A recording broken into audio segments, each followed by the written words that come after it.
press pause, put the controller down. It's time to talk about the gaming industry. My name is TJ Leo. And I can handle a PNG file, unlike my co-host, apparently. Oh, he's going to start by throwing me off the roof. I knew it was going to happen. Yeah. I knew it was going to happen. This is episode 14 of Press Pause, a gaming podcast. And for those of you who don't get the reference to what Andrew is speaking about, we released the first episode of Press Pause Extra yesterday. Or today. I don't even know. At some point. Depending on when you listen to this. Yeah. Well, it was today as of this recording. As of this recording? Okay. See, time is soup. I don't remember anything at this point. And we ranked, using Tier Maker, the Final Fantasy Mainline series of games. And I was supposed to add these little graphics to the different tiers. And then shit hit the fan with editing that particular episode. And it took... like 4 attempts to get it to come out? In terms of hours... Oh god, it was a long time. Like 15, probably, at least. Yeah. Between me trying to figure out what the problems were, software talking to customer change. service, rendering. Yeah. Yeah, eventually I got it, but by the time I had completely forgot about that particular detail of editing it. And so, throw me off the roof. The thing that I specified right at the top of the video. Yep. And Never got done. You somehow forgot it. There's reasons. Yeah. I cannot express the level of frustration that I had. Oh, you expressed it to me several times. Did I? Yeah. Yeah. Just wanted to punch something. It was brutal. I have not been that frustrated not recording. I've never been frustrated recording a show. It's always fun. But editing, I've never been that frustrated editing a show, except for when I quit with our previous software company, Zencastr. Yeah.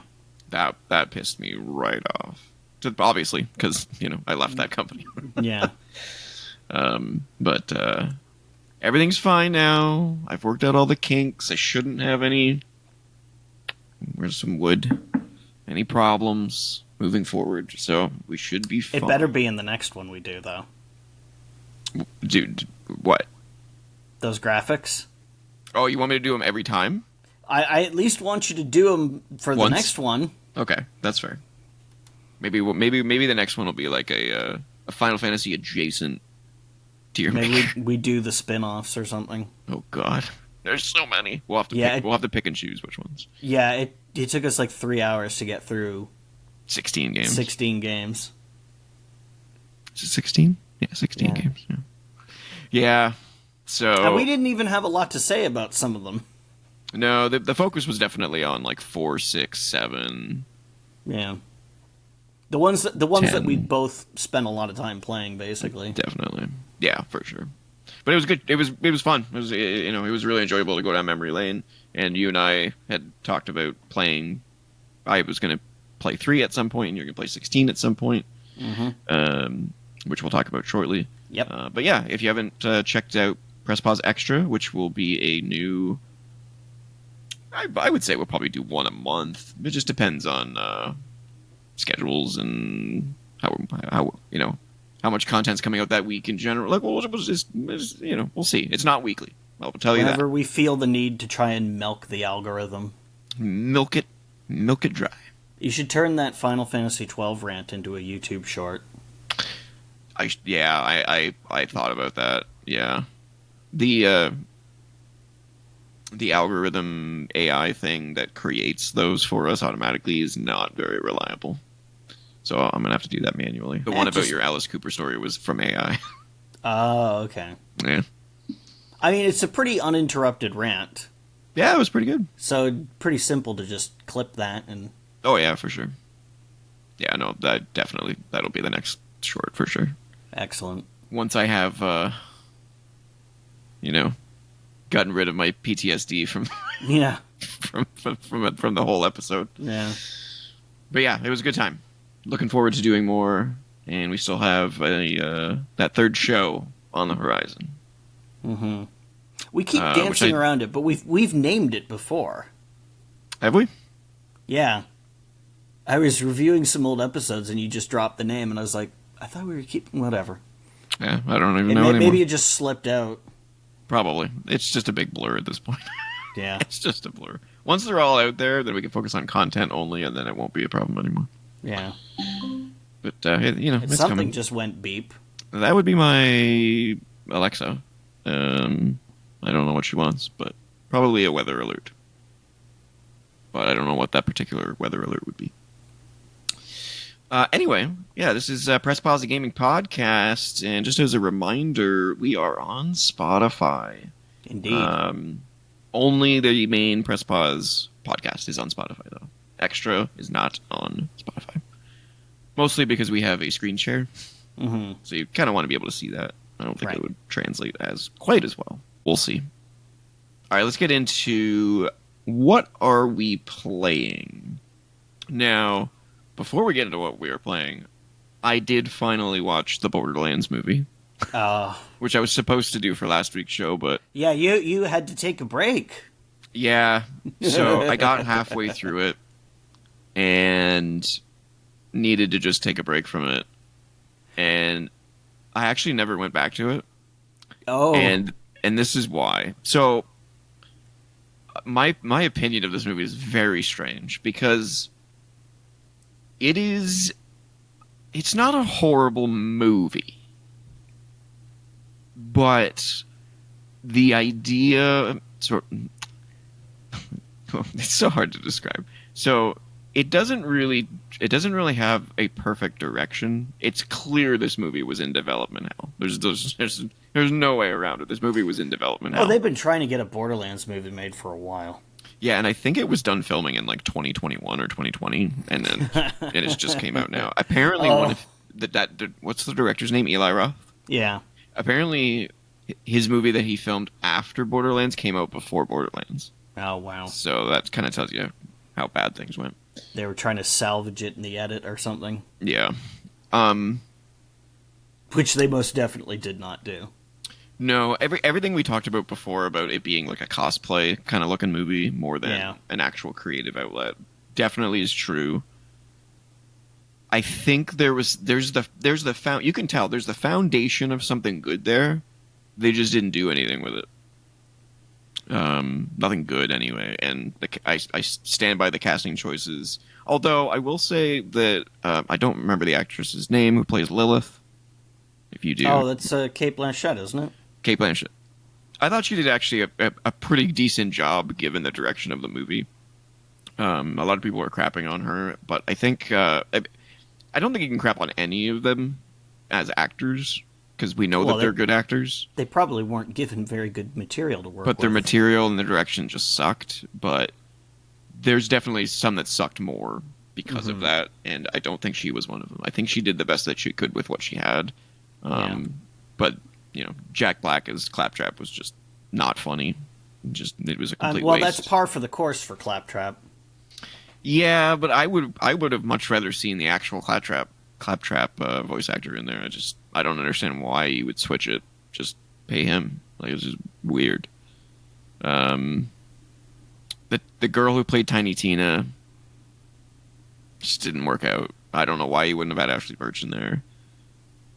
The movie just doesn't have an identity, I think, is the biggest problem. Like, it definitely feels like a cookie cutter movie where it's just scene to scene to scene to scene. Yeah. I will say that Kevin Hart played his role really well.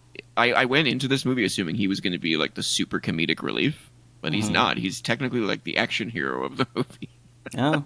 Which is weird for him. Which kind of begs the question, why was Kevin Hart picked for this particular role? Yeah. If he's the comedian, but maybe he wanted like an action role for once. Maybe. Who knows? Yeah, it's not a bad movie. It's just a wholly uninteresting, no heart movie. That sounds like a bad movie to me. Yeah, I mean, I would definitely not recommend it to anybody. Like, but it's not egregiously bad to the point where you're like, oh my god, this is fucking awful. Like, it's not like the dialogue is awful. It's not like there's any particularly like bullshit scenes or like, you know what I mean? Like, when you see a bad movie, like, The worst movie I've ever seen was Transformers 5. That movie sucks. Sucks. It's a terrible movie. But it sucks to the point where I can just come out and say, this movie sucks. Everything about it sucks. It's terrible.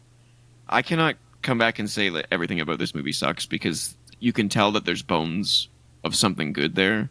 It just wasn't. It just didn't come out in the wash. So I mentioned this to you, but somebody had fucking uploaded the entire movie to YouTube. yeah, And last I saw, I don't know if it's still up, but last I saw it had been up for about a week. And I saw a comment that I wish I'd written down because I'd love to give this person credit for it. But they left one of the funniest comments I've ever seen on a video, which was, the reason why this is still up on YouTube is because they're making more money on it here than they did in the theater. yeah, probably. yeah, that movie bombed hard. I moused through a little bit of it when I found that, and it looked like every single scene in this movie was shot on a green screen. Because the actors almost never look like they're actually present on set. Yeah. It looks like they're just walking around a sea of green, and then they digitally inserted an environment, which is something that happens, but typically what you'd want to do is, well, first of all, you'd want to do a better job of compositing than they did, because it looked fake as shit. And second of all, you'd want to have at least some real elements in there, like some real rocks or a real floor or something. I think that's the edits. I think that's them trying to salvage the movie. They were like, "Oh my god, this is just a pile of trash," and just tweaked and twirled everything around to the best of their ability. And if that's the best they could come up with, then that's I'm surprised they didn't cancel it. Well, I mean, once you put that much money into it, you kind of hope that you can salvage some profit. Well, not profit, but at least get a bit of your investment back. Yeah. The story was also absolutely terrible. I don't even know what the story of the Borderlands games are. Oh. I don't care. Yeah. I don't care. They reference things in the show in the movie that make you think that they're going in a different direction, but then the swerve is that they don't. I hate when they do that. And it's like, okay, so... when they're hinting to what seems like a more interesting plot than they actually end up doing. I don't even know if it was a more interesting plot. It was just different. It was just different. I was like, oh, they're going with that. Okay, that's interesting. And then they swerve and they're like, oh, no, we're doing exactly what the games were. Oh. Okay, then. Terrible. Yeah, not good. Don't recommend it. But, I would, like I said, I'd give it like a 4. But I wouldn't give it like a 1 or a 2. You're it's a very watchable. generous man. I am probably being more generous than it deserves. I will agree with that. And I'm saying that as someone who's seen Alone in the Dark. Ugh. That was not good. Yeah. All right. What? Before I get into what I'm playing, I've been talking. Have you been playing anything new this week? Yes. So, I played Nuclear Blaze at your recommendation. And I mostly liked it, but it got really kind of stupid at the end. Yeah. Where it has a boss fight, and there's barely... combat does exist in the game, but it's not introduced until, the last 15 or so minutes, and it's a 90-minute game. Yeah, it's very short. Yeah. It's, I guess it's a game jam game, another one of these. At least I assume it is, because when you boot it up, it gives you the option to play the jam version, and I'm assuming that's a reference to a game jam and not a processed fruit product. That would make a whole lot of sense. Jam. Yeah, this isn't Spaceballs. No. But so they give you a boss fight at the end of the game that has had almost no combat up to this point. Yeah. And it's it's a pretty intricate boss fight. And in any other game I would have been like, oh, this is cool. But in this case I was like, they've not given me the tools to do this. You can't spray water when you're in the air, which is really strange to me. You get a power-up that lets you do it from a ladder, but you can't do it not in the air. Well, not in the air, which is kind of a problem because you're going to be spending a lot of time in the air in this boss fight. Yeah, the fact that it had the 3 tentacle things, I was like, if it was 2... The tentacle things aren't that bad. But it causes you to constantly have to move, though. Right. And that's why being able to shoot in the air would be nice, because then at least you could get some hits on the boss when you're on the way down. And it takes a lot of hits to bring that boss down. Yeah. And it's not that the boss fight is, like, unwinnably hard. I was actually kind of enjoying it. But the problem is... So this game is one-hit death. And when you die, it's not like you have an extra life and you respawn right there, like in Contra or something. No. It sends you back to a checkpoint. And the game is pretty generous with checkpoints. It's basically after every puzzle you solve. Sometimes even within the same room, because sometimes rooms have multiple puzzles in them. The puzzles are basically figuring out how to put out all the fires in a room so they don't restart. So you may have multiple checkpoints in the same room, so the game's pretty generous with them. Yeah. My big problem with the boss fight is that there's one last puzzle you have to solve, and it's very quick. Right before you fight the boss, you have to put out some fires and then flip 2 switches. The problem is, when you die during the boss fight, it sends you back to before you solved that puzzle. So you have to solve the puzzle every time you lose at the boss fight. Yeah. And that in itself wouldn't be that bad, except for the fires that you have to extinguish in that puzzle respawn faster than any other fires in the game. Yeah. They come back after like 3 seconds, and it takes time to throw those switches because they're like valves that you turn. They're not just like on-off switches. Yeah. And there's the little like circular, like a clock, loading bar. Yeah, when you finished pulling or spinning it, the fire is up already. Is out. You have to jump basically right away. Yeah, it takes like almost 2 seconds to fully turn that thing, so you have to put out the fire and then start turning it immediately, or else you could get caught in it. Yeah. When it comes back, and I didn't die all the time to that, but I died often enough that it was frustrating to not even be able to get into the boss fight before I died again. Yeah. So I turned on, like, the game has a difficulty option that basically lets you increase the number of hits you can do, and I eventually just got frustrated and I did that, because I was I just wanted to see the ending at that point. I like, it was so irritating that I could get hit and die before I even began the fucking boss fight, and that they made me do that over and over again. Like, that's... If they changed that, the game would be totally fine. But that's the part that, like, really pisses me off. Otherwise, it was pretty good. And there is a hard mode that you unlock. Yeah, did you beat that? I haven't played the whole I haven't gone through it yet. Okay. Because I went on to the other game. Oh, which is Final Fantasy 16. And this is why... Yeah. This is why I was pressing to get Press Pause Extra out before this show went up.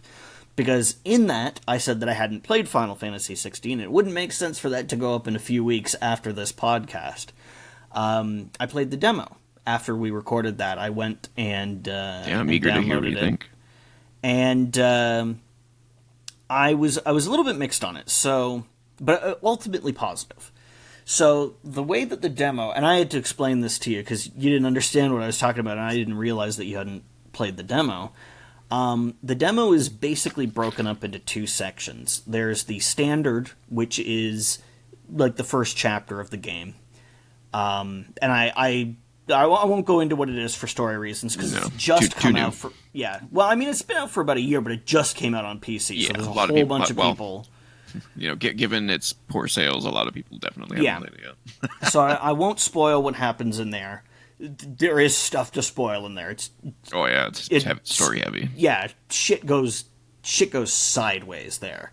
Yep. And it goes up to that point, and the demo ends. And I wasn't tremendously thrilled with that, because it's right at the beginning of the game, and you basically have no abilities. So you're just hitting with your sword and throwing fireballs, and that's it. And I was like, this... for a game that's trying to be an action game, this is really, really, really fucking simple. But then... Yeah, it starts out that way. Once you finish that, it unlocks a second segment of the game a little bit later. And it gives you many more abilities. And many more icons, which are basically the summons for this game, that are tied to your character and affect your abilities. You basically equip them. Yep. And then you can swap them on the fly. You can have 3 equipped at once. Yep. and you just hit a button to swap them in the middle of fighting. It's actually really fun because it gives you a bunch of different abilities. You pull the right trigger, and it brings up your what are essentially your magic spells, Yep. basically. Your cooldowns. Yeah, because they have cooldowns on them. And so you can basically have 6 of those for the 3 icons that you have equipped, 2 each.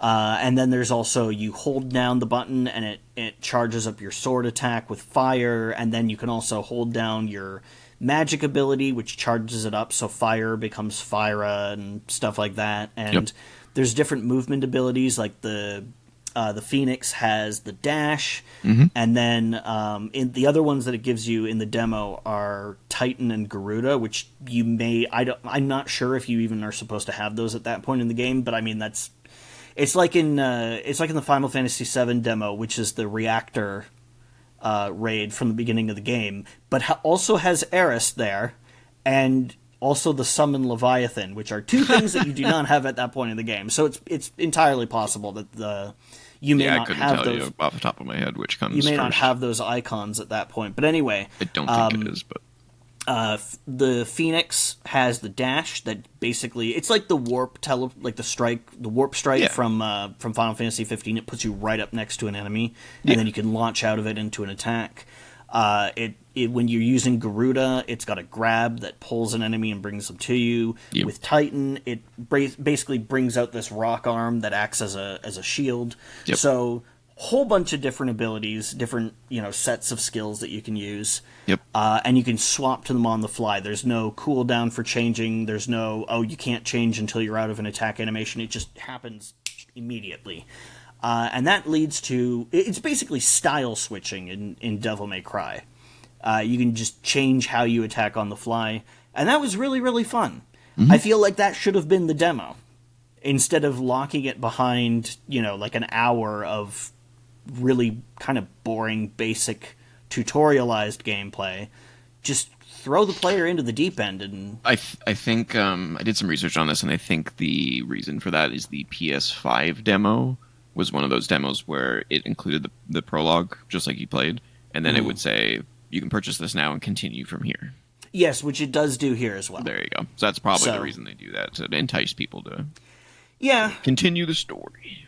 So you get your story type demo, and then you got your dive deep for those that want to, I guess. It's weird that they would lock that behind completion of the boring part. I feel like you should open with your I think the problem with that, though, is that just like with Concord, which we'll talk about later again, if you just plop people into the end game, it doesn't feel quite as organic, and you can kind of feel lost.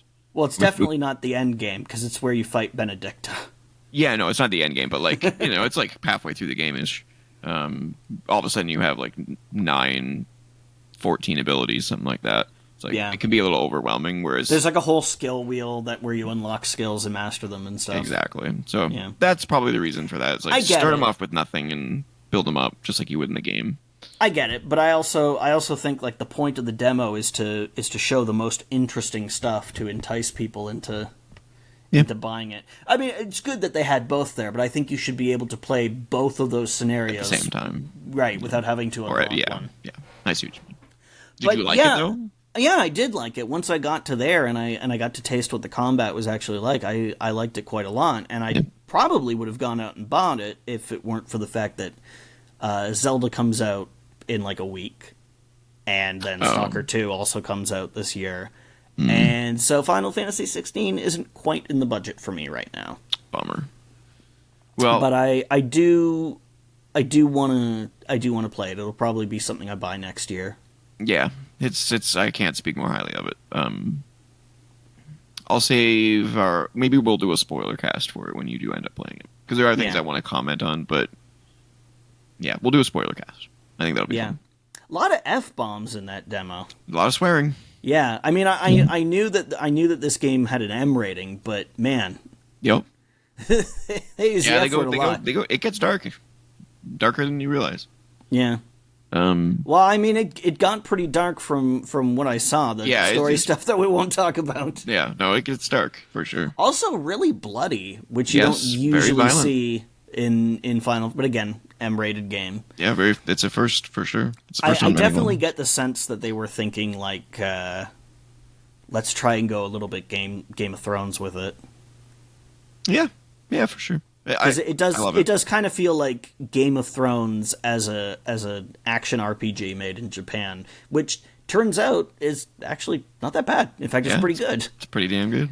Damn. I do lament the fact that not having well, I mean, you do kind of have a party, but it's like it seems to be like a changing roster of it changes NPCs constantly throughout the game. Yeah. which I don't feel really gives you the opportunity to explore characters as much or form any kind of connection to them. Because if you're playing as a character other than the main character, like if you have a preferred party in Final Fantasy VII, like let's say you like using Cloud, Tifa, and Barret. You kind of start to think of like, oh well, Barret is going to be my healer and Tifa is going to be my summoner or whatever. Like you assign them roles that kind of ingratiates them to you because you think, oh yeah, Tifa can handle this, or yeah, Barrett's my guy for this. No, it's scenario. definitely a solo game for sure. Yeah, and you just don't get that here. Nope. Now, there is a lot of characterization for Clive, even in the demo. Like Clive's a fantastic character in the game, absolutely. Yeah. And there are other characters that are also fantastic that you don't get to play for sure. Sid's in the game. Yeah. Yes, Of course. and Sid is in the second part of the demo, and I really like the voice that he has. He sounds great. There's a lot of great voice acting in that game. Very good, man.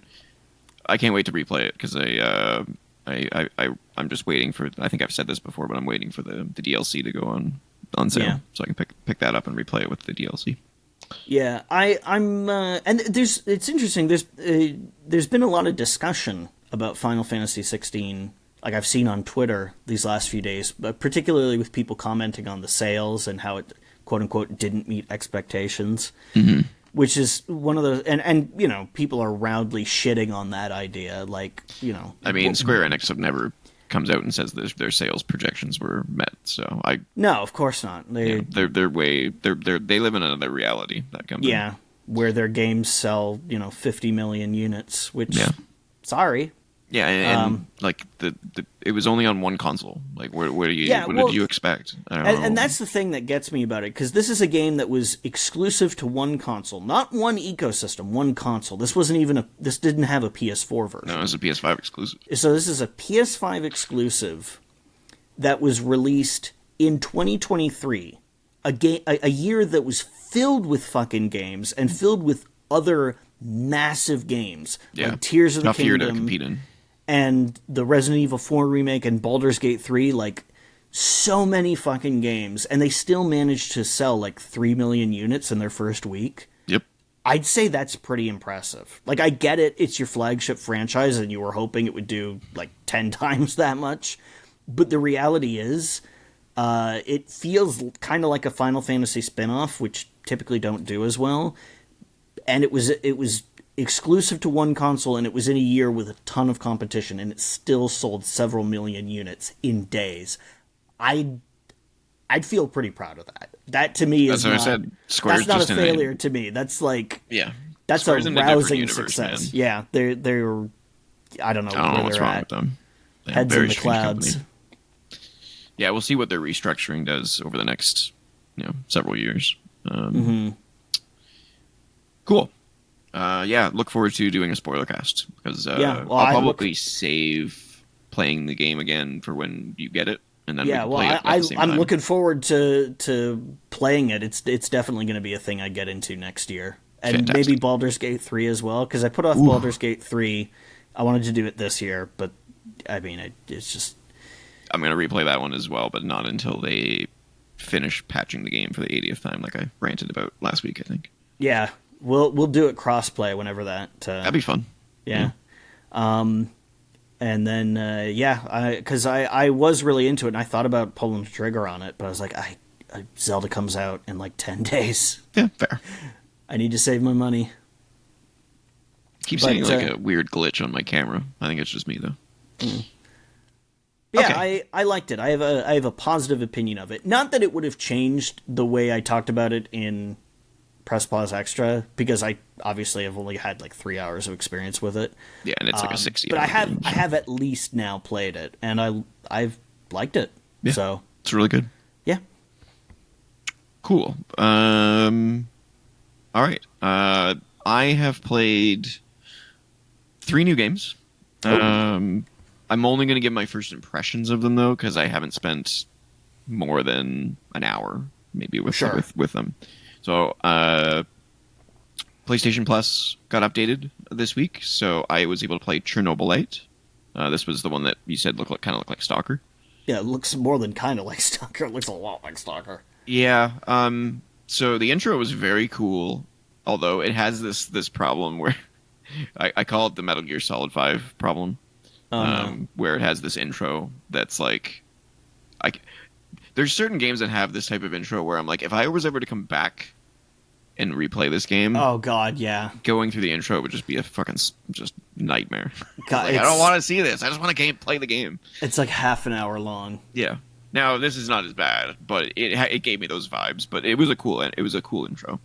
But the game is much different than I thought it was. It's kind of like last shit. What was that game called that you talked about that Frostpunk guys made? This War of Mine. This War of Mine, yeah. It's kind of like This War of Mine, where you have like a base that you have to build stuff in and take care of your people and all that stuff. And make sure you have food and resources and all that stuff, and then you send out other people on missions to go out and collect medicine or food or other stuff, and you do the same thing at night, and then you come back and you know whatever you know what I mean. Like it's that same loop that This War of Mine has. Yeah, I thought it was fine. The voice acting is terrible. Oh, it's like a small studio, Yeah, isn't it? So you know, I don't think I'm gonna play it. It's fine. I can see it doing well with certain people though, for sure. I don't know. I think Stalker is more of an open world game, isn't it? Yeah. Yeah. So this is almost like a Stalker light kind of game. But it's pretty cool. It's got an interesting story, even if the voice acting is not great. And then I also played the first hour or so of The Plucky Squire, which also came out on PlayStation Plus. This is the 2D pseudo 3D game where you're in a storybook and you jump out of the storybook at times, and very cute game, very cute. Starts off very 2D Zelda like, where you kind of wake up and there's the evil wizard is wreaking havoc on the kingdom. You got to go save him.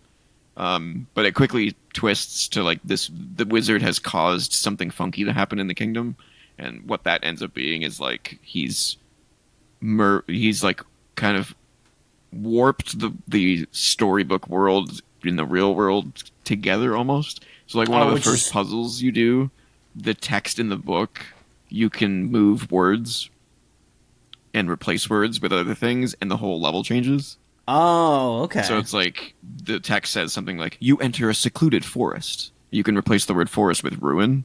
And so the whole level changes from a forest to a ruin, and the layout changes so you can get through it by switching the words. That's cool. Very cool. I haven't got to the part yet where you leave the book. But it's very simple. It's very cute. It's very... my attention is glued to the screen. That's good. There's a narrator that narrates it just like reading a book. I'm enjoying it so far. I'm a little concerned that it's going to be overly linear, because so far it's been very linear. I didn't expect that out of the game. I thought it was going to be more Zelda-like, where it's a little bit more... if there's a heavy focus on puzzles like that, it'd kind of have to be. I mean, Zelda's got puzzles galore. Yeah, but and an open world and everything. Puzzles with these kind of solutions, it feels pretty specific. Like you need to design it around that and a certain degree of scripted progression. But I'm not sure how that's going to work when you leave the book, though. Maybe that's when it opens up. Yeah. But so far, really enjoying it. Just need more time with it. But it's pretty cool. Very cute. Yeah, people. There's been some pretty positive coverage on it. Yeah. I've seen several people singing its praises. So, for sure. Great. Good for them. Very good music. Very Yeah. cute. Cute is Yeah. the word I would use to describe it so far. It's very cute.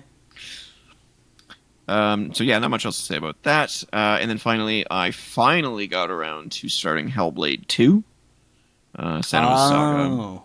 I absolutely love Senua's... Shit, what's the first one called? It's not Was it Senua's Saga. Senua's Sacrifice? Yeah, Hellblade, Senua's Sacrifice. That Yeah. sounds right. Yeah, absolutely love that game. I beat it. Yeah, that game was also very well reviewed. Super creepy. Amazing sound. Like, playing that with headphones is just... Yeah, they another make a level. big deal. Isn't that one of those games that says straight up when you start a new game, you should really play this with headphones? It says that, as well as warns you that the game heavily includes mental health. Yeah, yeah.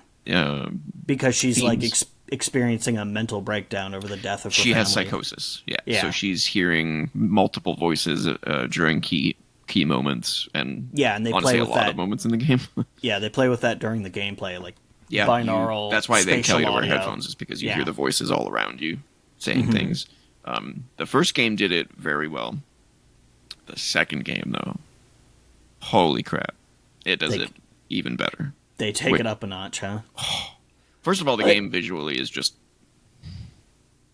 Yeah, and the it's first- one of the most gorgeous games I've ever seen. It's Yeah, super the first one had like really, really high quality, like motion capture Yep. and facial capture, Yep. and like just effects work and rendering work. Like things like the goopy stuff in the game looks appropriately goopy, and it's not just like the same generic gloss over every goopy surface. It's like there's different consistencies to it. Yep.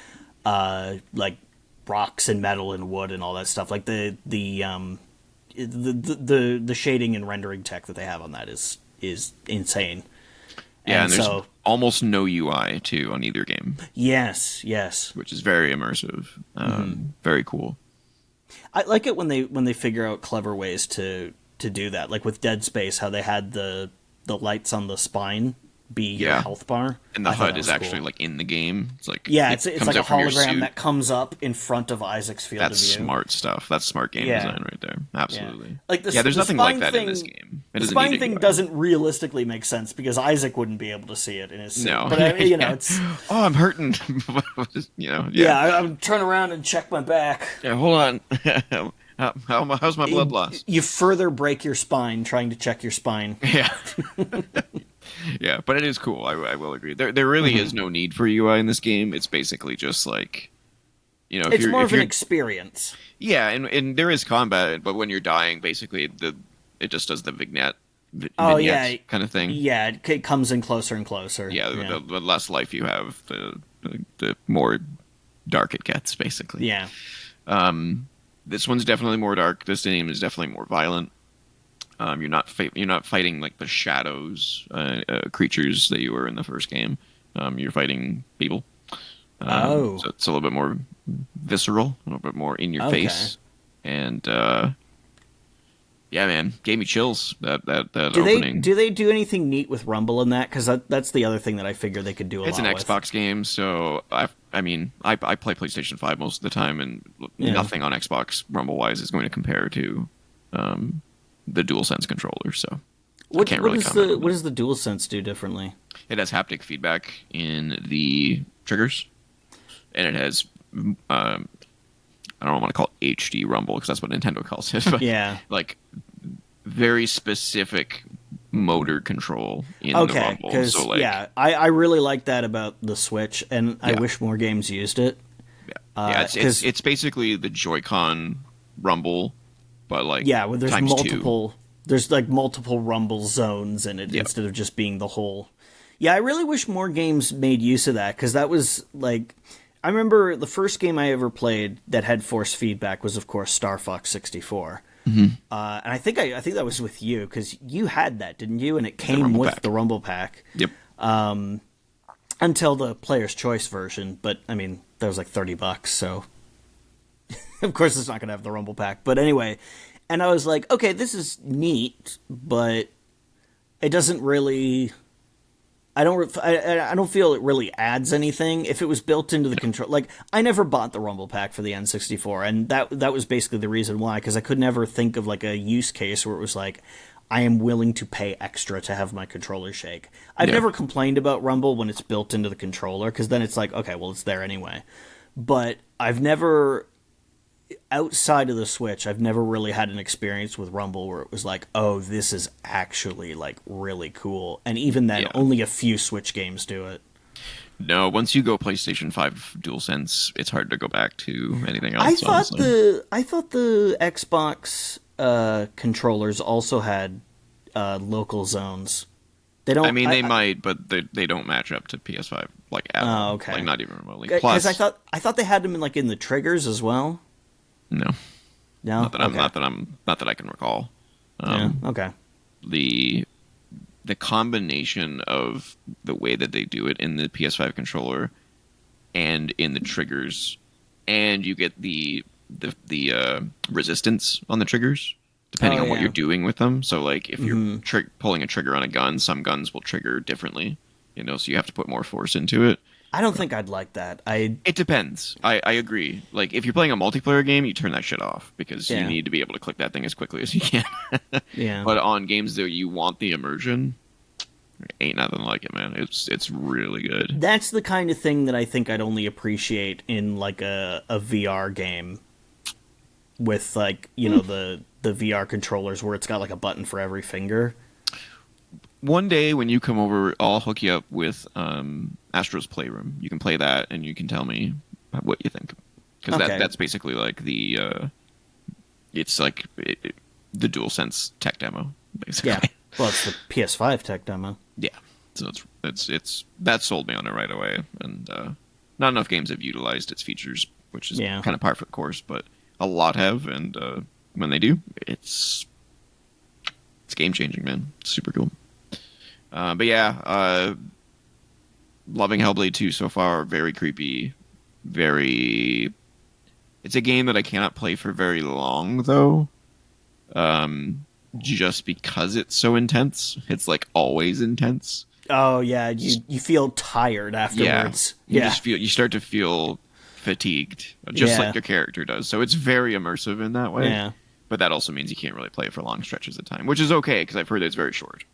So yeah, the first one was pretty short. Yeah, apparently this one is shorter, which is weird. Oh, really? Yeah.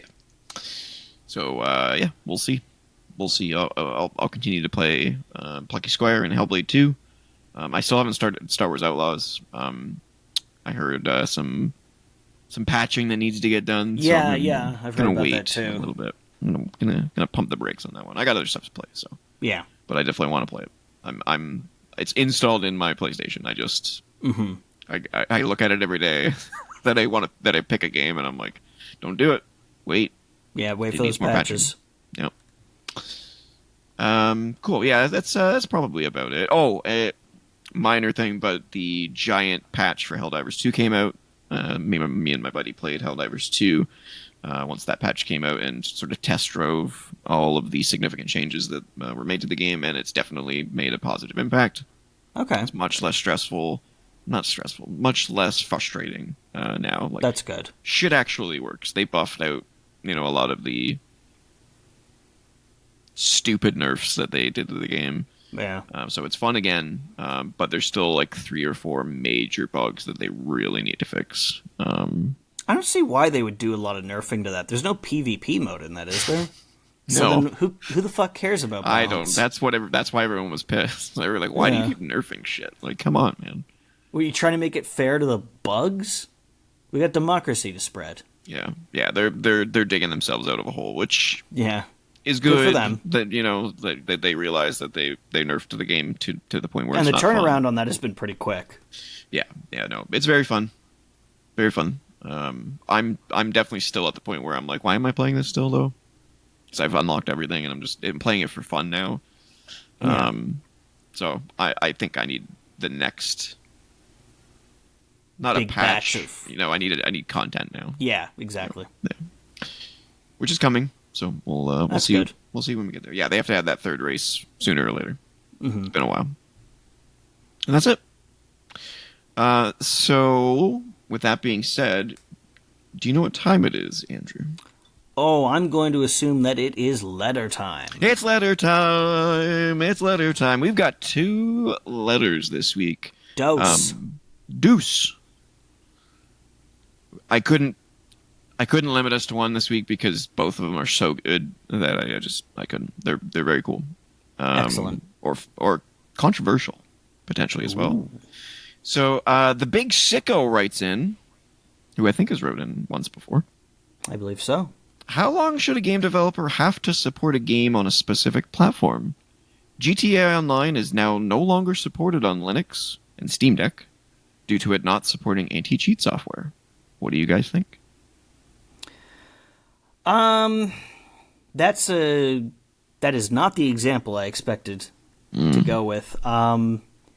Yeah, the Steam Deck is a very special use case. And GTA Online has a huge cheating problem, so Yeah. like I understand them wanting to have the anti-cheat there. And to be fair, Valve is being very customer friendly with it. They are providing full refunds to people who have purchased GTA 5 on Steam because of this. Yeah, and the part Which of is the crazy because fault, that game came out 10 years ago. yeah, part of the fault lies with Valve for making this Linux based, but also that's how you keep the price of it down, because having to tack a Windows license onto that would inflate the price by an extra $100. Is it Linux specifically that just doesn't support anti-cheating software, or It's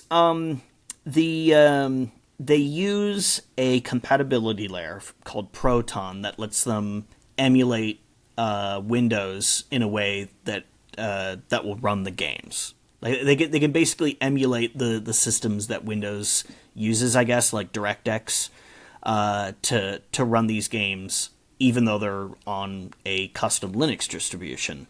Okay.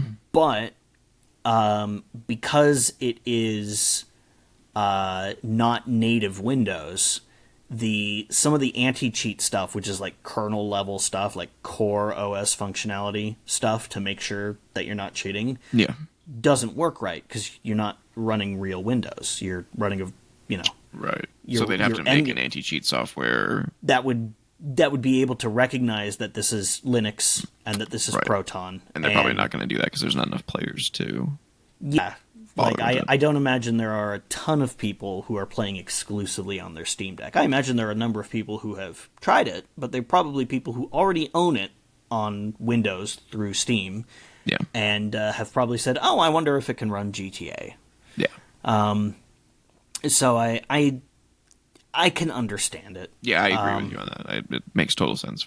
I hate that example. I mean, I hate to say that Rockstar, this company that's made billions of dollars on GTA Online selling fucking in-game currency, shouldn't, put every resource into it. And I suppose to a certain degree they should. But they're working on GTA 6. Yeah, they got enough shit on their plate right now. I understand that it is probably a pretty niche audience. Yeah, and if it were any other company, I would be like, yeah, I totally get it. And even with it being Rockstar, I kind of get it. Yep. As for supporting stuff on other platforms, like last-gen versions of games, which is where I thought this question was going to go, yeah. I would generally say as long as it makes reasonable sense to. And there are some games that have had last gen support dropped, like Final Fantasy XIV.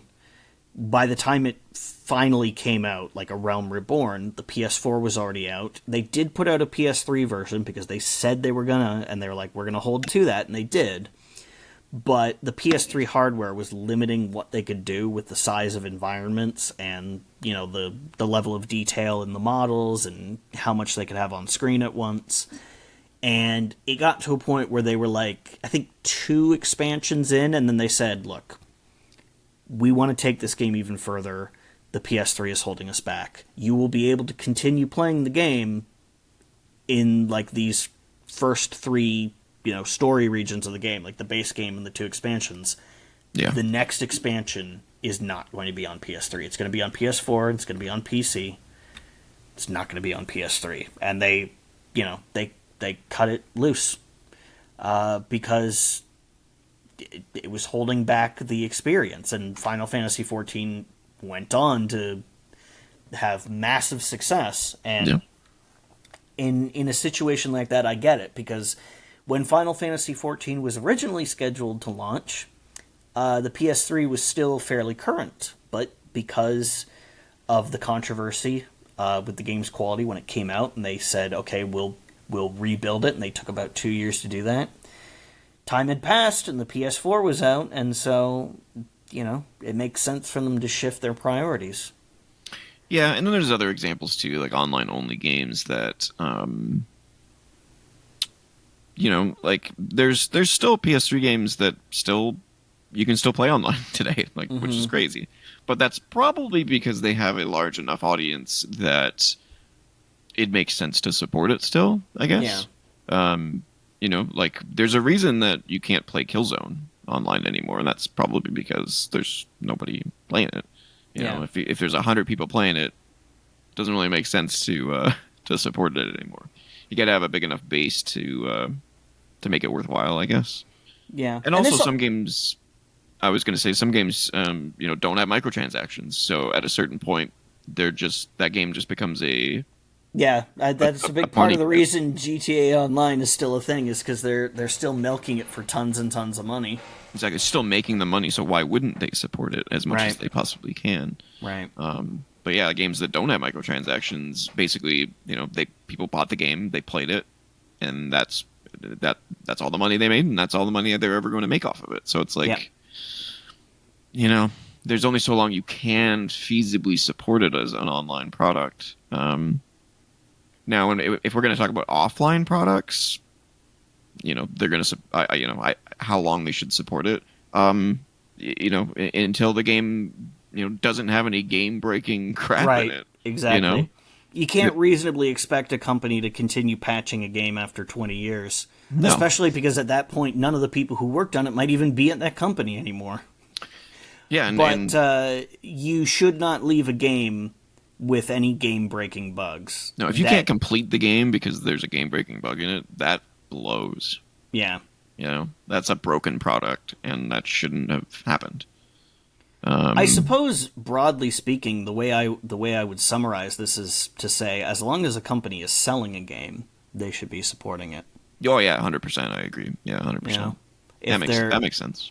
Yeah. If they're still like with Bethesda putting Skyrim out on the Switch, like what was that, 7 or 8 years after it originally came out? Yeah, and it still had bugs that it had from its 2011 release. It's like, no, they should absolutely continue to support that. Bethesda's a unique company when it comes to bugs. That's for sure. Oh, God, yeah. Yeah, I think that answers that question. I think pretty well. Yeah. I mean, in a perfect world, everything would be supported forever, and the only time support would end is when absolutely zero people are playing the game anymore, or when every single bug is fixed. But at a certain point, people move on to other projects, you know? Like, even if a company has a shit ton of money, that doesn't mean that they have unlimited people. Like, Rockstar has billions and billions of dollars. They don't have billions and billions of employees that they can devote specifically to stuff like that. I mean, they could afford to hire those people, I guess, but then they need to be trained up on the GTA engine and it's not being worth it. Yeah, not worth especially with GTA 6 on the horizon. And the fact is, GTA 5 has been out for a decade at this point. It doesn't more feel than that, like, I think, hasn't it? Didn't it come out on the PlayStation 3? Yes, I have the PS3 version. Crazy. Yeah, it came out in 2013. So it's 11 years old now. And the fact GTA 6 is going to be insane. I hope so, because they've got a lot to live up to now. Oh, I don't even mean just that. I just mean, like, it's going to be insane, like record-breaking types. Like, not the game itself, but just, like, it's going to do gangbusters. Yeah, every GTA game does. Every GTA game has continuous... I feel like this one's going to be a new level of crazy. How can it be? Like, is it... I mean, I guess over the time that GTA 5 has been out, because GTA 5 has sold, like, 100 million copies. yeah, think about that for think about that for a second, right? So like 100 million copies of GTA 5, mostly because people are playing GTA Online. Mm-hmm. And now 10 years later, they're releasing the sequel. Yeah. You know, and I bet you 90% of the people that played that game never played any GTA before that. This I mean, is the first game. statistically, they couldn't have because Yeah. no GTA game previously has sold that many units. Yeah. I think the biggest selling one before that was San Andreas with like I don't know. I think Nowhere near 100 million. I think San Andreas sold like 30 million units, which is still impressive. Impressive, but not. But it's not 100 million. That's what I mean. GTA 6, it's going to break insane records. It is strange how that one franchise manages to so utterly outsell everything else and on a regular basis. You know? It's because it caters to the current generation. I mean, there's going to be so many jokes and plays on things that I'm going to have no idea are references to real things in that game. Because I'm not young. Yeah. You know? I remember when I first played GTA 5 and being really impressed how... Well, they're not American either. They're Scottish. Yeah, but the game's clearly aimed at American people. Yeah, but anyway, I remember thinking how impressed I was that they literally did not leave anything unjoked about in GTA 5. Like there's the stuff like there's the courier service called Post Op, which is, you know, you see that. But I remember seeing a carpet store in the game called Floorskin. I was like, you managed to come up with a joke for a carpet store? Jesus Christ, when do you guys sleep?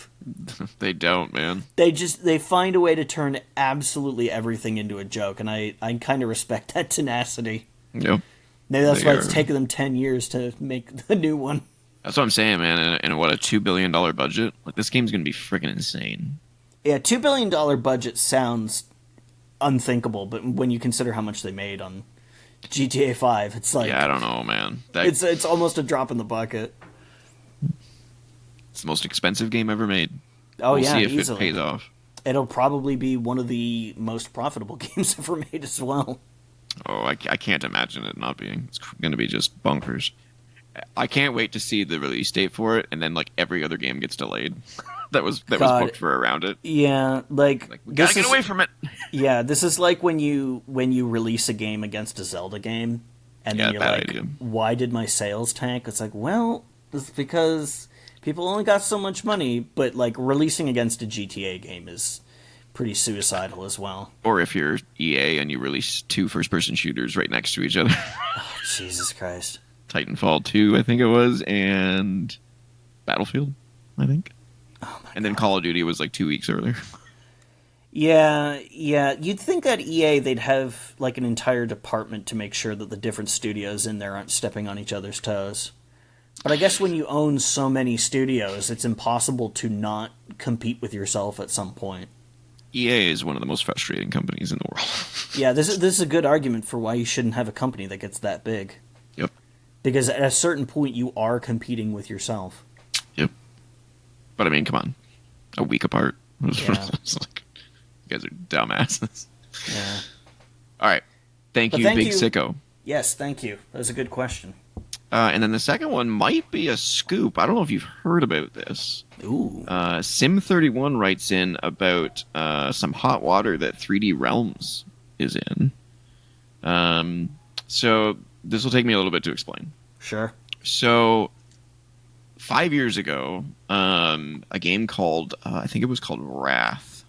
Yeah, yes, Wrath, Aeon of Ruin. Yes, I've played it. Came out, and they sold a big box version of the game where you got like a physical version of it. I don't know if it came out to like a similar to a collector's edition where you get like figures, whatever. I believe I've seen that. That box. 5 years later, they still haven't fulfilled any of those big box orders for that game. Mm-hmm. And a year ago, they did another big box edition for a game called Ion Fury. Yes. And it's been which a year you've also played. Which you've also played. Well, there you go. Yeah. Ion Fury is fantastic. I still call it Ion Maiden. Fuck that lawsuit. And a year later, the big box version of Iron Fury still has not shipped either. So there are now 2 versions of the big box edition with gamers who have already paid for their big box edition, who have not received it yet. Yeah.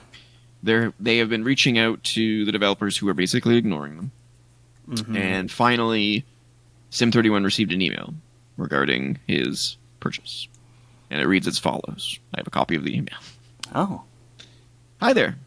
You are receiving this email because you purchased the limited Hail to the Queen edition, aka Big Box Edition, from Ion Fury Aftershock, developed by Voidpoint. We are confirming that your order is still being processed. However, a variety of complications occurred during the production of these physical editions. As such, they have taken longer than originally anticipated to produce and ship. We apologize for these delays. If you would prefer not to wait any longer for your order, we are offering an alternative option. You may exchange your order for a collection of Steam codes that will unlock access to a selection of 3D Realms and Saber Interactive titles in your Steam library. These include 18 games in total, with a combined value exceeding $400 US. Jesus Christ. The full list of Steam titles are World War Z Aftermath, Teardown, Insurgency Sandstorm, Ghostbusters the Video Game Remastered, Insurgency, Bloodless, Ion Fury Aftershock, Cultic, Wrath, Aeon of Ruin, Phantom Fury, Rip Out, the Kindman Remedy, Graven, Bombshell, Heading Out, Dacker Desert Rally, and MX Nitro Unleashed. If you decide to exchange your big box order for the aforementioned collection of Steam codes, please confirm your choice by replying to this email within 30 days. Choosing to exchange your order for this game collection offer means you will no longer receive your original order for the big box edition. If you reply confirming that you are taking advantage of this exchange offer, we will respond with a link to a short substitution agreement form. Once we verify that you have accepted the exchange offer, we will reply with a link to an unlock form and a code to enter to unlock your Steam game codes. Once you've received your codes, head to Steam, blah, blah, blah, to activate them. We want to thank you for your patience. Sincerely, the 3D Realms team. Now, to my knowledge, the people who ordered Wrath did not receive this email, who have been waiting for 5 years. Yeah. Wrath was in development for a while. Yeah. So, their Discord server is full of angry people who ordered the big box edition. I bet it is.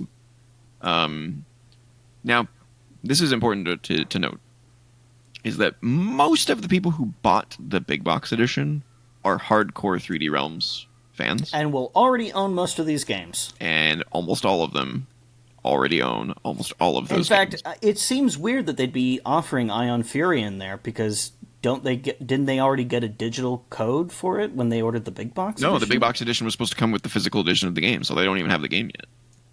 That's fucked. Right? Right, okay. So we'll give you the game, just not the big box edition. Yeah, like when I got... I talked about Shroud of the Avatar, which is a game that I kickstarted, and I got... I actually forgot that I was going to get a big box with it, and it did come quite a while later, but I had access, like I had early access to the game, and I had digital access to the game, like, long before I got that box. So it seems weird to me that they wouldn't have sent out, like, codes so you could at least play the game. Well, I mean, it's bizarre that it's taken 5 years to do a big box edition, and 1 year to do a big box edition. I've gotten these emails before, like, hey, the production didn't go as planned, because they outsource the production, because, like, 3D Realms does not have, like, a fabrication facility, of course. Sure. So they outsource it to a third party, and sometimes it comes back unsatisfactory, right? So you redo it. Why? Yeah, you redo it, but that takes time because that factory has probably got other orders from other people for other products that they want made. But 5 years? Yeah, 5 years. That's too long. They've clearly given up. They're not getting their game. There's no way. I mean, so here's the other thing that I forgot to mention as well, is that some of the Void, what do they call it? Voidpoint.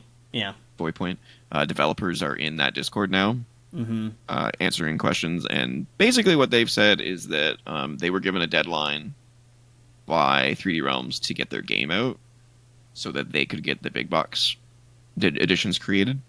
And they did meet the deadline. And now 3D Realms hasn't. Voidpoint has not heard anything about the big box editions from 3D Realms either. So there's clearly a 3D Realms fuckery going on there. 3D Realms is not the company that it used to be.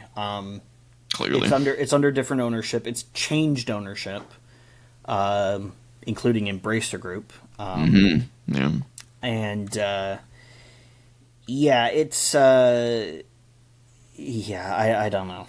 So there's no question here, and it was literally just something he wanted to bring to my attention because that's pathetic, and you guys need to do right by your customers. Especially when some of those games in that list are not good games.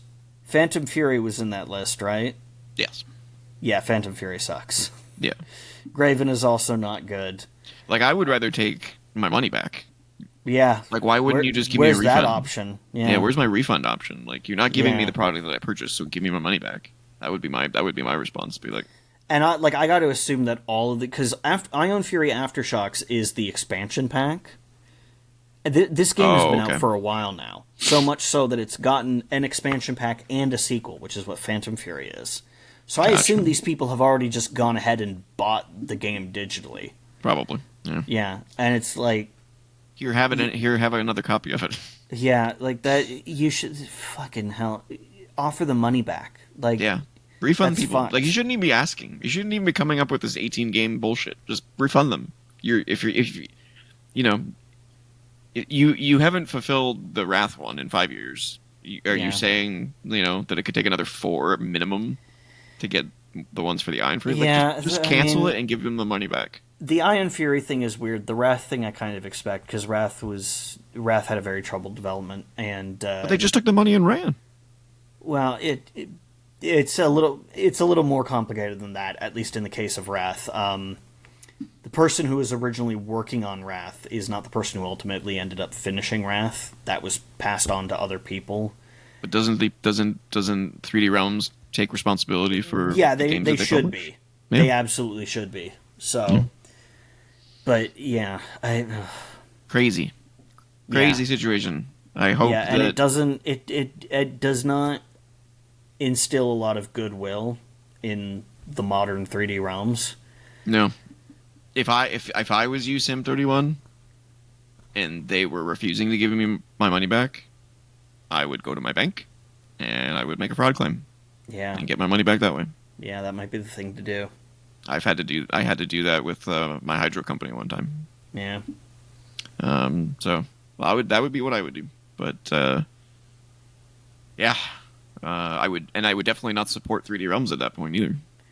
You've been fucked over as a customer. It's time to. Well, the thing is, 3D Realms is a publisher now. Yeah. So it's like, well, what if one of the games you're really looking forward to gets picked up by them as a publisher? Like, it's. Don't buy a big box edition, that's for sure. Yeah, that's what I would do. Is I would. Well, I mean, I don't usually get big box editions because I don't have the space for them. But yeah, that's fucked. Yeah, it's super fucked. Also, but thank you for writing in and sharing that with us. Yes. Incidentally, man, I wish Wrath had turned out better than it did. The first episode of it is really, really good. It's so good, and it sold me on the game. And then the second episode is not great, and I haven't even finished it to get to the third episode. Is Iron Fury good? Yeah, it's fantastic. It's awesome. It's so fucking good. It's one of the best throwback shooters I've ever played, and I highly recommend it. And so is Aftershocks. Aftershocks is amazing. Cultic, which is one of the games on the list, is also really, really good. Yep. That one is really, really, really good. All right. But Graven is not, and Phantom Fury is not. Phantom Fury was developed by a completely different team. And I see. Kind of like Bioshock to Bioshock 2. Well, no. Bioshock 2 turned out way better than Phantom Fury did. Oh. Bioshock 2 was playable. Oh, that bad. Okay. Yeah, Phantom Fury just feels like trash. Just yeah. I get you. Yeah. The biggest complaint you can have about BioShock 2 is that it's just more BioShock and doesn't really do anything new, which is like, I guess that's okay because BioShock is fine. BioShock's amazing. Yeah. But well, part of what makes BioShock amazing is the story, and BioShock 2 is like, what if you were a big daddy? It's like, what if? Like, who cares? Yeah. That's Sometimes you don't need to ask the question. Yeah, that's not interesting. Yeah. But no, Phantom Fury is just like jank and crap and like really disappointing because I was super looking forward to that. It also crosses over with Sin. Do you remember Sin, that shooter from like 1998? Rings a bell. Yeah, well, John Blade, who is the player character in Sin, shows up in Phantom Fury, which is weird to think about because like that's a spin-off of Duke Nukem.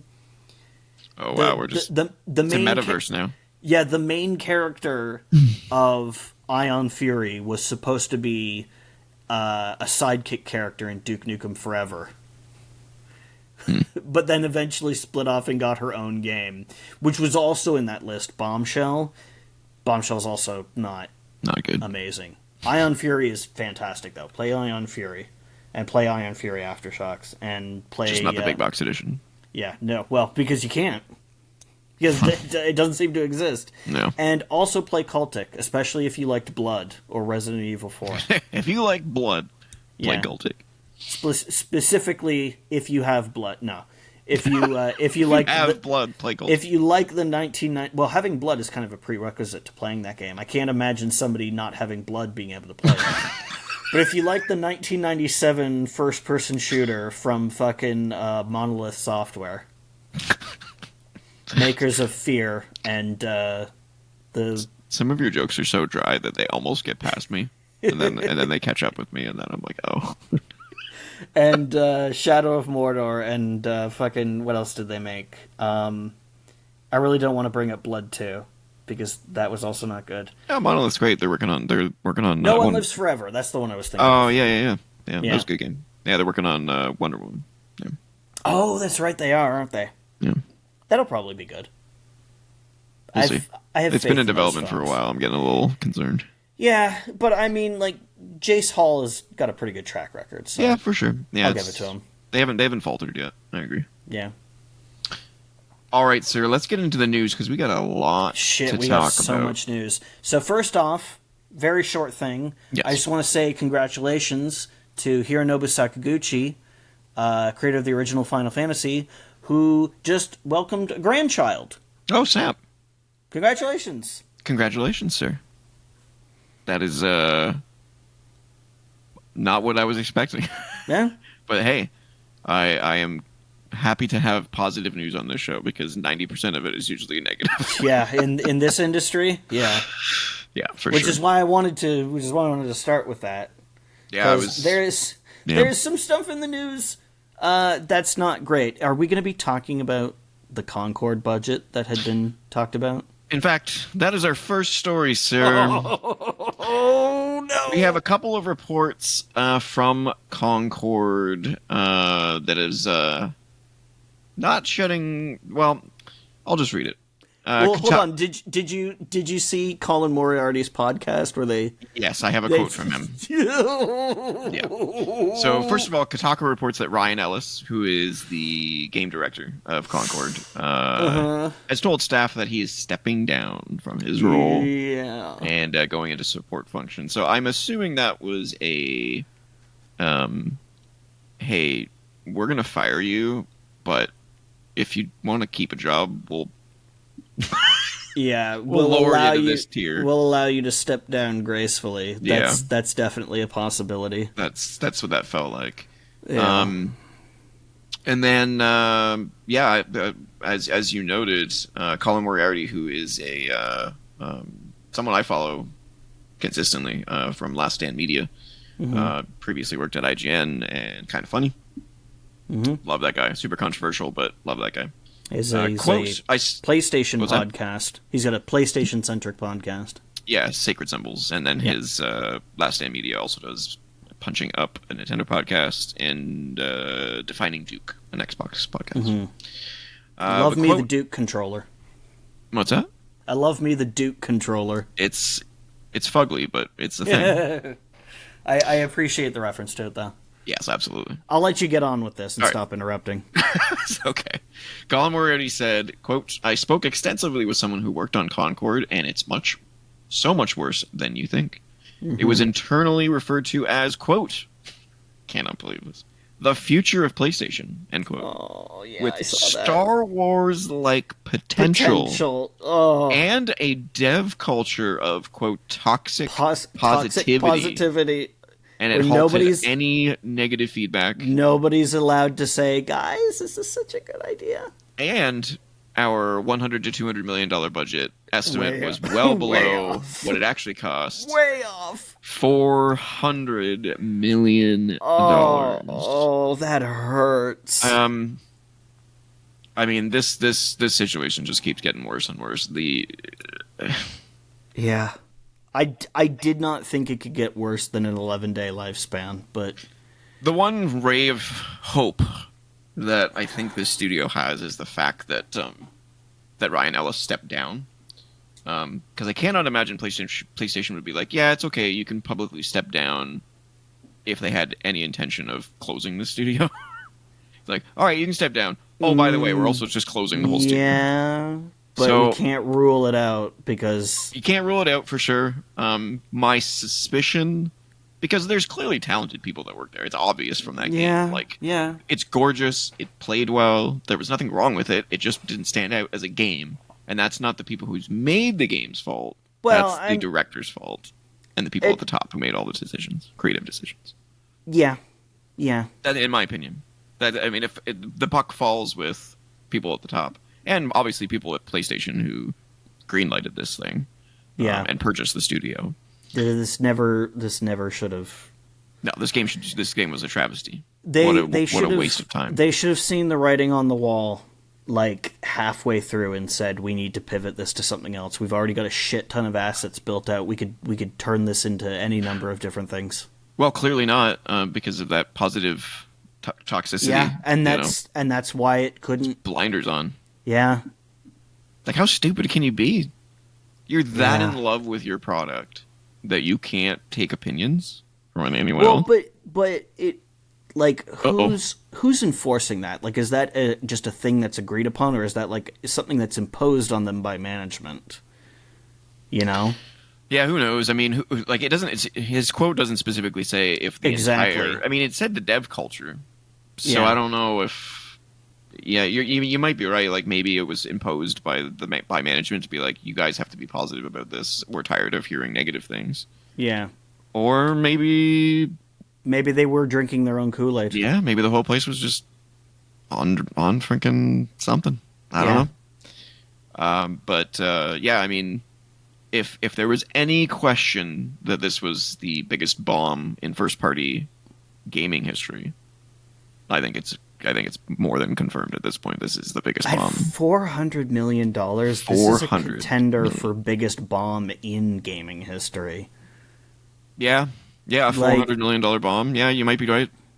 Like, I'm going through my head. I'm trying to think of anything that's had Anthem, that much. But I can't imagine Anthem was a $400 million game. No, and Anthem lasted longer than 11 days. Yeah, it definitely did. It's still playable today, if I remember. Oh, it is still playable. I'm pretty sure. I played it like 6 or 7 months ago. Jesus. Is Anthem servers... Is it in maintenance mode, or are they still trying to... No, it's in maintenance mode, yeah. Okay. Can Anthem still be played? Yes. There are no plans to shut down the servers, as it explicitly mentioned that the live service will be kept running since update 1.7, which was the last update. So yeah, it's in maintenance mode. They're not adding anything new to it. No. They made an announcement a while ago that said that they were pulling support for the game. Yeah. It just is what it is, and it's there for people to play. Which, by the way... is not much. No, I think the game is a lot better than people give it credit for. I think it's pretty fun. It's not fun alone. You have to play that game in co-op. It's basically Destiny. So, the end game might be terrible, which is what I hear. But anyway, that's a whole separate conversation. But yeah, this Concord thing is just bonkers. It makes me wonder what else we've yet to hear about is. Oh, we're gonna. Like this is gonna be a this is story. this has got to go way deeper. Because if this is what we're hearing about, imagine what we're not hearing about. Yep. Yeah. This is Jesus Christ. This is this is the biggest story of the year for sure. This game. Yeah. Which is unfortunate. All right, well, let's move on from Concord because we talk a lot about Concord, and I'm kind of tired of talking about this pile of just trash at this point. Jesus, yeah. All right, next up. Xbox Game Pass announcements for September 2024. Wave 2 have been announced, and it's a little bit of a dud for the first time. That's unfortunate. A lot of people are pissed at this wave. So normally a wave of Xbox Game Pass games is about somewhere between like 5 and 10 games, and you get 2 waves a month. That's fine. Which is pretty good. This one is 3. That's less good. And 2 of them are PC exclusive. That's also a problem. So only one game you get on Game Pass Wave 2 on console, which is Wargroove 2, which for those of you who don't know, that is the Advance Wars-like game. Oh, yeah. It's the sequel. Has Nintendo ever released that Advance Wars? Reboot Camp? Yeah, I'm pretty sure it came out. Yeah. If it hasn't, that's not good. Pretty sure it has, though. But yeah, it's out as of now. And then the PC games are Frostpunk 2, which is getting great reviews. I'm a little pissed off, though, because I'm pretty sure that they had said a long time ago that this was going to be a day and date with, like, consoles. So I don't know where the console release went. It just kind of disappeared. There's no release date for the consoles.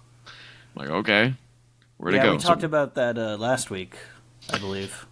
Well, we mentioned that it was coming out, but I at that time I was still under the impression that the console edition was coming. But it's just the PC versions, so I'm not playing it now, and I'm really pissed off about that because I really want to play that game.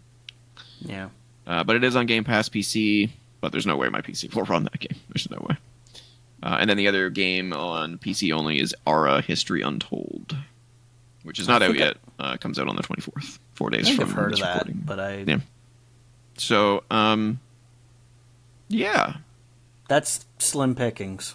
Yeah, and there's actually more games leaving Game Pass than there are coming out right now. Oh, jeez. Yeah, so the following games are leaving Game Pass as of September 30th, 10 days from this recording. Gotham Knights, Let's Build a Zoo, Loop Hero, which is a great game. You should play Loop Hero. My Time at Porsche, Raw Patrol Grand Prix, Paw Patrol Grand Prix, of course. Phoenix Wright Ace Attorney Trilogy, The Walking Dead Season 1, The Walking Dead Season 2. Oh, no. Uh-oh. And Valheim. Uh-oh. Well, that pisses me off.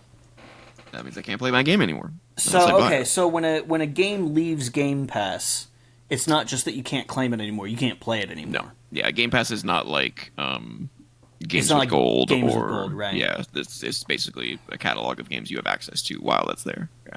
Yeah. It's like Netflix. Yeah. Well, that sucks. I didn't know that until I read it. So you're seeing my my actual reaction. Yeah, that blows. I'm hoping that means that the game is nearing completion, though, because that would make me more happy than. Because I don't know, I can't imagine why else it would just disappear from Game Pass. Yeah. Because it's in early access still, so It's been in early access for fucking ever. Yeah, hopefully that means it's getting close to being finished. I mean, that game's been it. in early access for like 2 years, hasn't it? Probably more than that. Yeah. Yeah, actually, yeah, it would be. Yeah. Jesus. Great game though. Great game. Love that game. Anyway, yeah. So not great for Game Pass. Hopefully October turns things around. Well, if it makes you feel any better, what Nintendo put on the Super Nintendo emulator on the Switch Online was Yeah, I read about that. About as much of a dud. Like, I think probably the best game in there was Battletoads Double Dragon, and that's... Yeah, I saw that. That was cool. The other three, I was like, what are these games? Who wanted these? That's also a game that really needs to be played two-player. Yeah. Because trying to play that solo is rough. Yeah, very difficult for sure. All right, next up. We've got... I can't remember whether this was announced or not at the time of the game announcement. Maybe it was, and I just completely forgot. But Silent Hill 2 Remake is a console exclusive to PlayStation 5, which I was not aware of. But now we know how long the exclusivity deal is for, which is 1 year. Oh, yeah, okay. So it is going to come out on the Xbox, just not day and date. It doesn't say other Well, what platforms. It just says other formats. So maybe PC only. Who knows? But so it's not even coming out on PC. Nope. Never mind. You are correct. Yeah, Silent Hill launches on PC and PS5 simultaneously. Okay, so it's just a console exclusive, not a platform exclusive. Okay, that's so that would be Xbox, unless Xbox this is or Switch 2.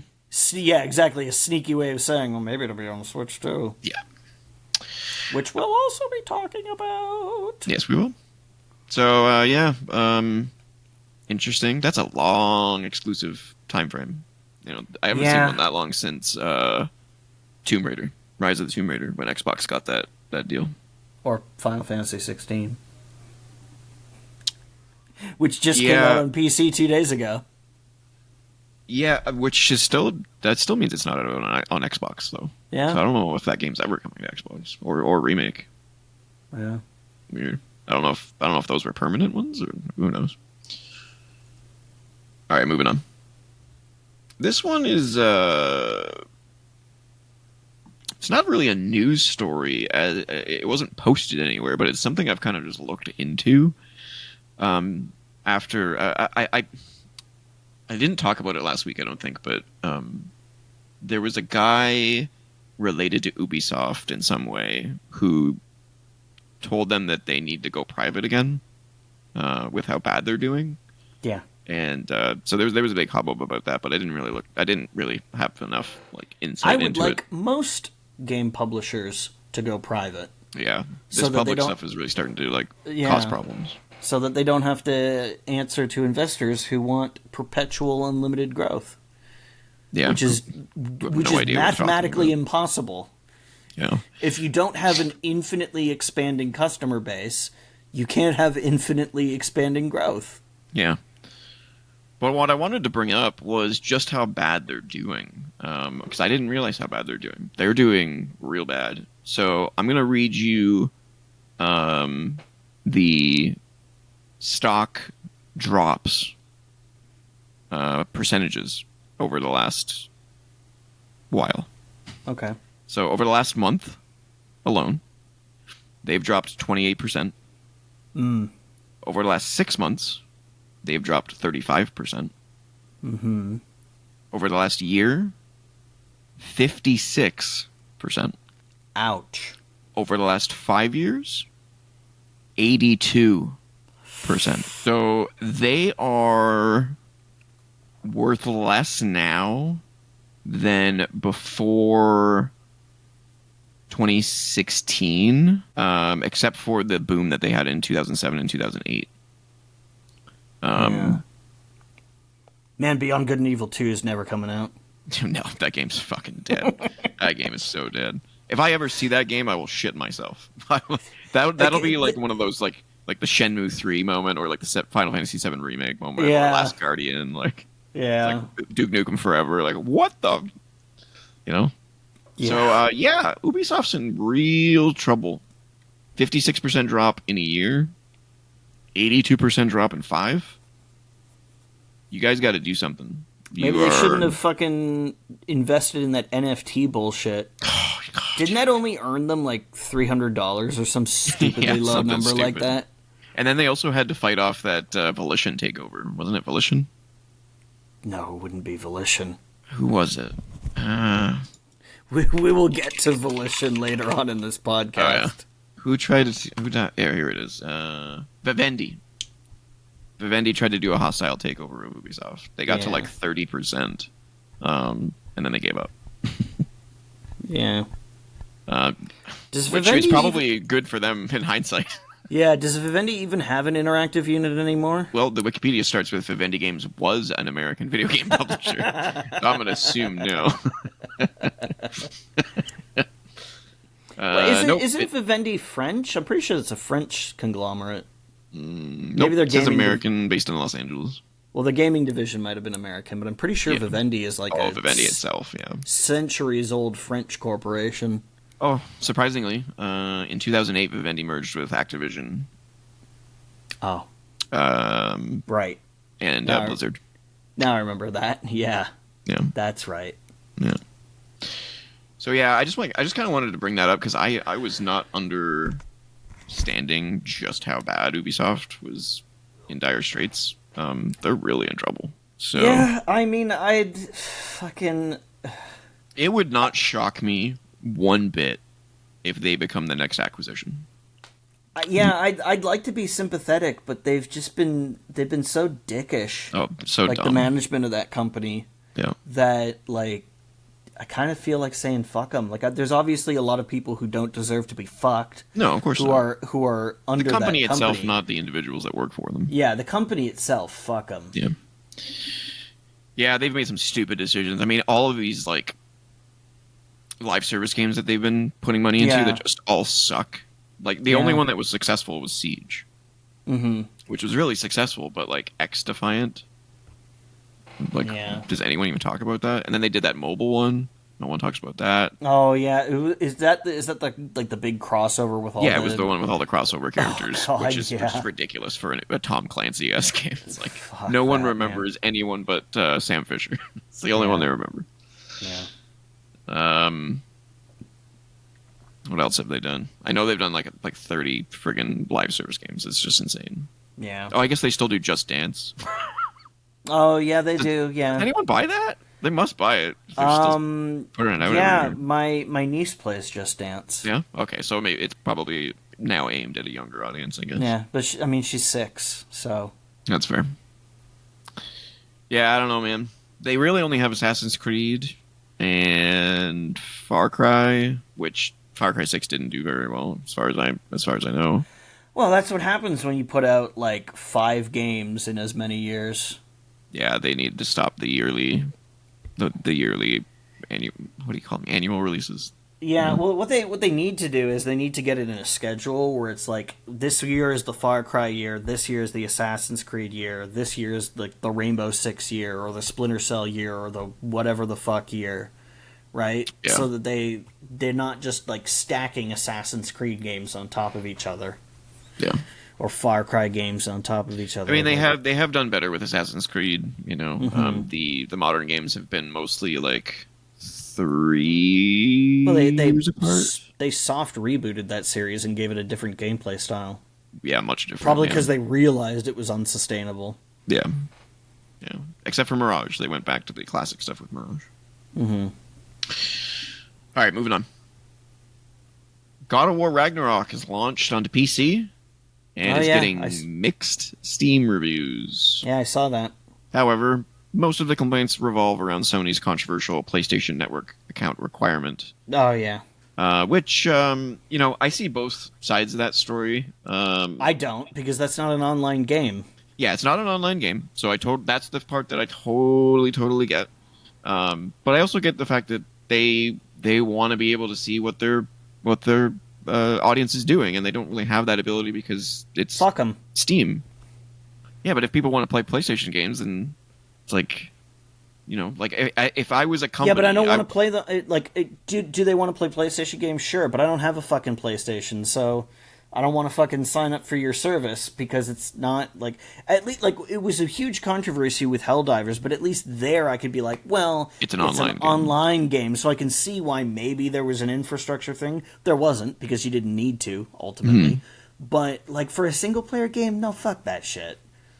Yeah, and there was one quote from a review that was Like complaining there about this. are other ways of them getting metrics. You can get metrics through Steam. Why do they fucking want it for their bullshit?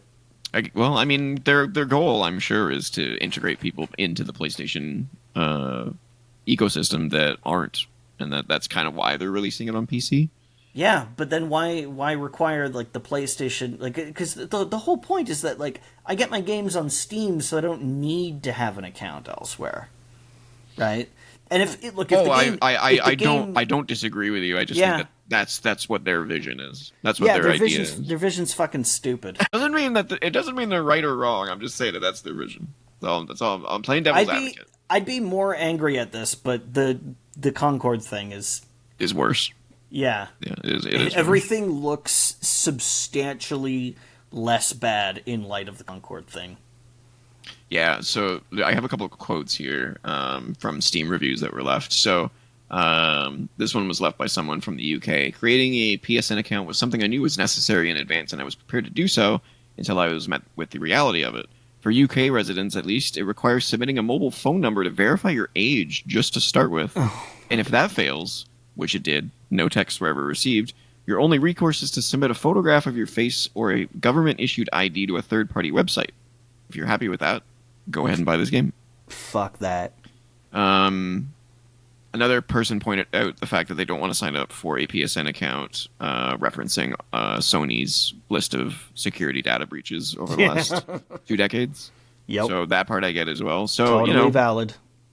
Yeah, everyone's complaints are completely valid. I don't disagree with you. Yeah, I don't know what else to say. I just wanted to bring it up because I thought it was interesting. Where's the other side of the story you saw? Yeah, I mean, I get both sides. I get Sony's point of view. They want to be able to do everything they can to bring people into the PlayStation ecosystem, but they're doing it in a way that is alienating people. Yeah, like nobody has. The takeaway is nobody has looked at this and said, "Oh, right, I can't wait to sign up for a PSN account." Yeah, like it's always been. Sure, okay. If anything, they should have doubled down on the Helldivers requirement because it was an online game and said, "Nah, you don't need to do it for single player games." Yeah. I think that would have looked better on them personally. Ultimately, yeah. Yeah. Or I mean, the best thing would have been to never require it, but yeah. Yeah. Yeah. Just not do it at all. I think we've made that pretty clear. Yeah. All right, moving on.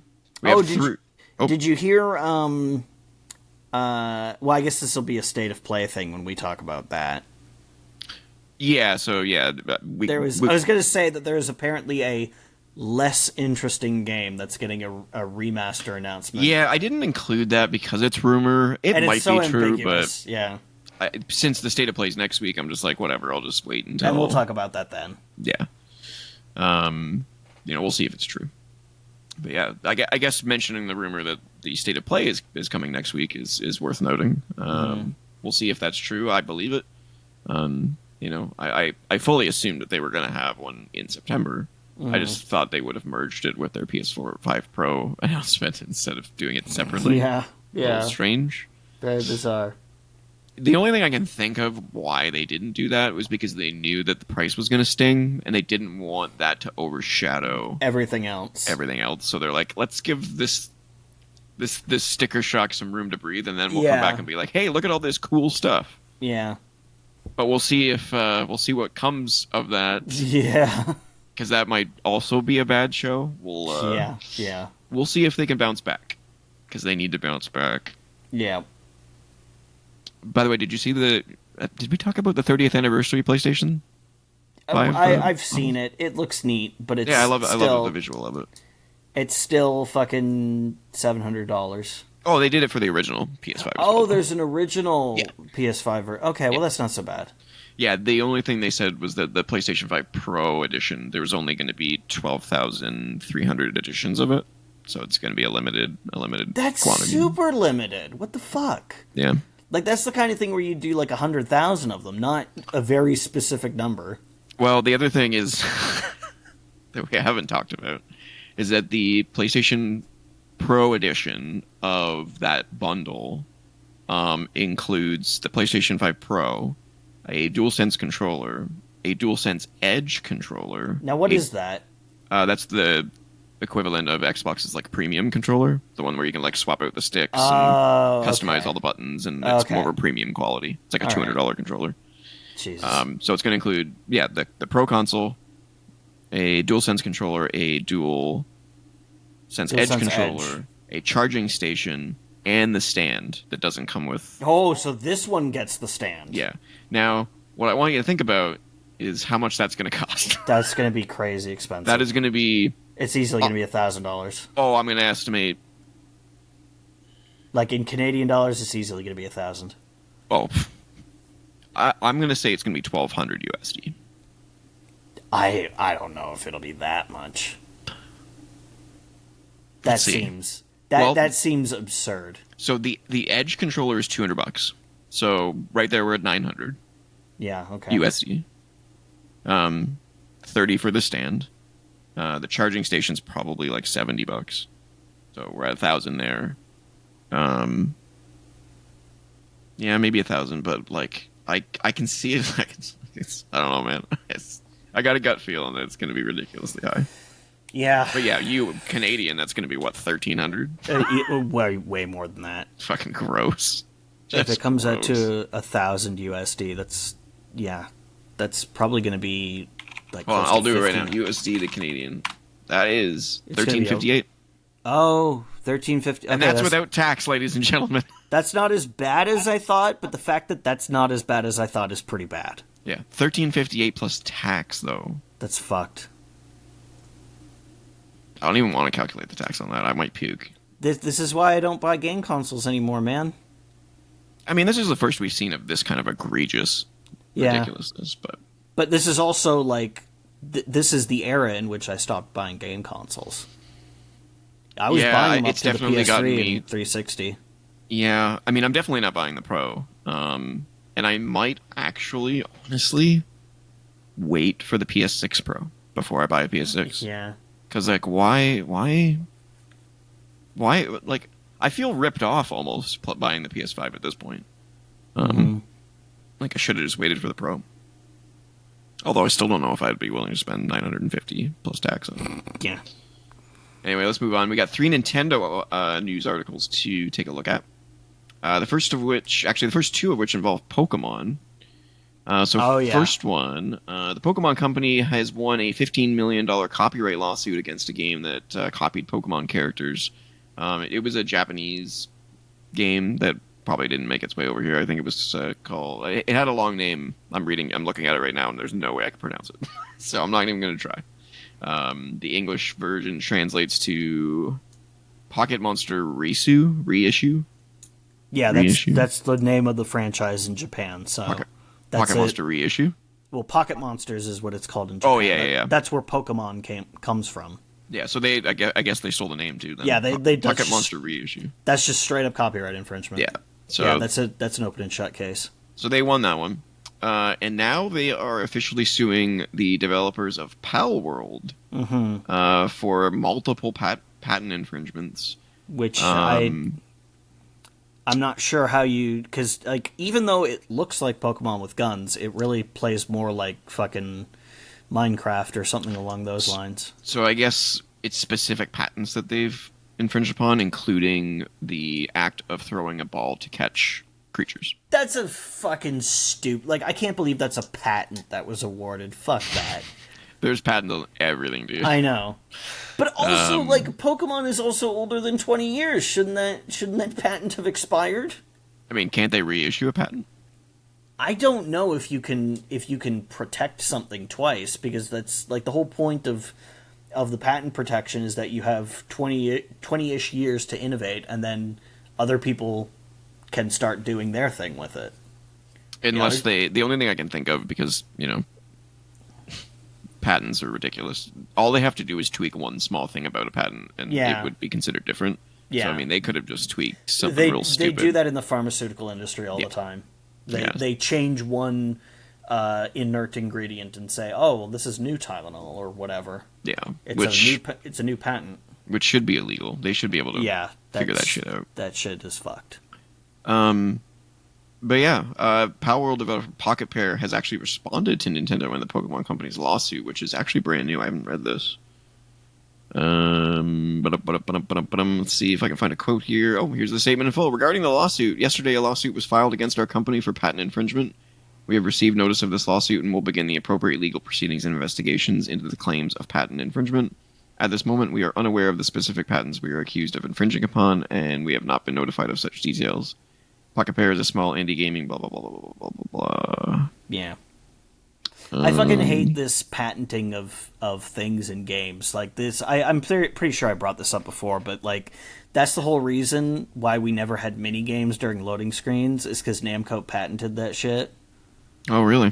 Yeah, and that's why you just never saw them because nobody wanted to pay out to Namco because you could play Galaga during the loading screen in Gran Turismo on the PlayStation.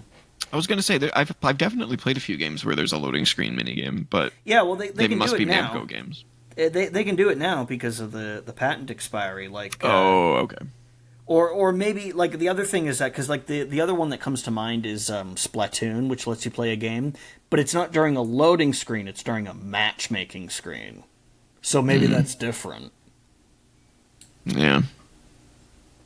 I'm just reading the statement just to see if I missed anything. I remember a few years ago. Well, a few years ago. Shit. At this point, it's probably like 15 years ago. But some patent troll tried to go after people for like having a camera that rotates in a game. Apparently, they'd filed a patent for that, like a camera that pivots on its axis, and they patented that idea, and they were trying to get money out of people. And I'm pretty sure that got thrown out as being like Egregious. too broad, too broad to actually be a legitimate patent. Because I think it was one that was granted when like interactive 3D graphics were still a brand new thing, and it wasn't like people didn't really understand that was just too generic a thing. I don't know. I'd have to go and look up the details on that. But I remember, like I said, like hearing about that like over a decade ago. For sure. Yeah, so we'll see what happens to Palworld. They are continuing to update the game despite the lawsuit, so yeah, I guess they're not too afraid at the moment.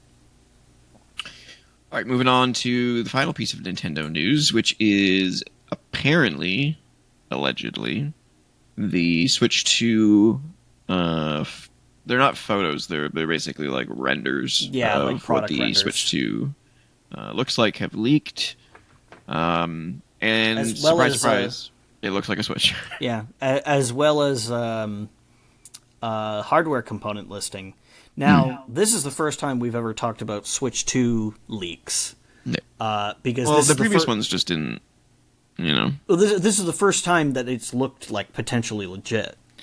However, I will say, so looking at the pictures, if it's real, it's pretty cool. The screen is way bigger, which is awesome, because I hate the fucking bevel on the regular Switch. It's so huge. Even the OLED one has a bigger screen. Like, it's the same physical size, so it can fit in the dock, but the bezel on it is way smaller. The screen is much more of an edge-to-edge screen, so that doesn't surprise me at all. It looks gorgeous. The only real difference on the Switch 2, allegedly, appears to be an additional button on the back of the Joy-Cons, which doesn't look very comfortable to use. They're like sideways. They're like this. Yeah.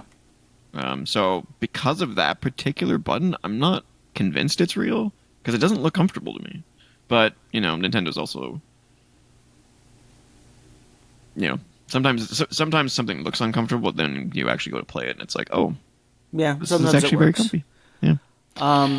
And the spec sheet has like part numbers for, because when they're making these things, this is not all being made in one factory. Like, one place is going to make the microchips, various pieces, and different like foundries are going to be making the different chips, and then there's going to be whoever's making the PCB. So all of that has to be ordered from all the different places, and then it has to be shipped to a place where it's then assembled. And of course, also the casing for the actual system is also made somewhere else. So this manifest, this list of all those components, looks like a real one. If it's fake, somebody did their research into faking it, because it looks like a pretty complete list. Not that I have a lot of experience with fulfilling orders in a factory or anything, but it looks like a pretty thoroughly spec'd out list. So yeah, from a generic standpoint, the images show an 8-inch screen, magnetic Joy-Con controllers, which we were rumored before, instead of being like the click-in ones. They're actually magnetic. I kind of like the slide-in ones. They're secure. Yeah, I'll be interested to see how secure these magnetic ones are. I mean, I can't imagine they're not good, but why you would switch from this particular method. A magnetic thing would seem more like a docking station thing to me. Like I just think it's weird to have magnets or something. Yeah. The really powerful rare earth magnets. You're like, wait, aren't they supposed to fuck things up? Like, yeah, I'm just like, why? It's weird to have magnets anywhere near electronics. So that part's just always kind of been weird to me. But it also has USB-C ports on both the top and the bottom of the console, which is interesting.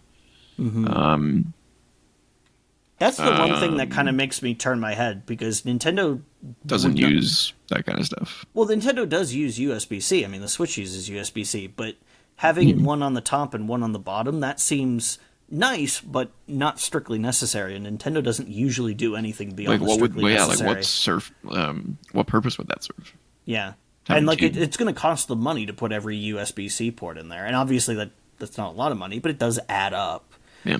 That's why Apple, got rid of the headphone jack, is because it costs them, I don't know, like let's say it only costs them $1 to put a headphone jack in every iPhone, but if they sell 100 million iPhones, that's $100 million they save by not including a headphone jack. Yeah. So that's the logic behind removing a lot of this stuff. So I can't see why Nintendo would put a superfluous port on it. No, it is a factory prototype. It is a factory prototype. So it could be... It could be like a development unit or something. It could be old. Maybe. Something may have changed. Or, yeah. Although I guess a development unit wouldn't go I to guess a if factory it's a like factory prototype, you would think it's pretty accurate. Yeah, you'd want that to be That means pretty they're close. manufacturing it. Yeah. Or they're gearing up to manufacture it and working out any defects, but you don't usually do that until you're pretty sure of the design, because you don't want to spend a whole bunch of time manufacturing prototypes that aren't real. sound. You don't want to do that until you're sure that you've worked out all the kinks, and then of course you find a few that you didn't. Yeah. That can only be found by manufacturing a few test units. So who knows? Yeah, there's also some tech specs here that are worth noting.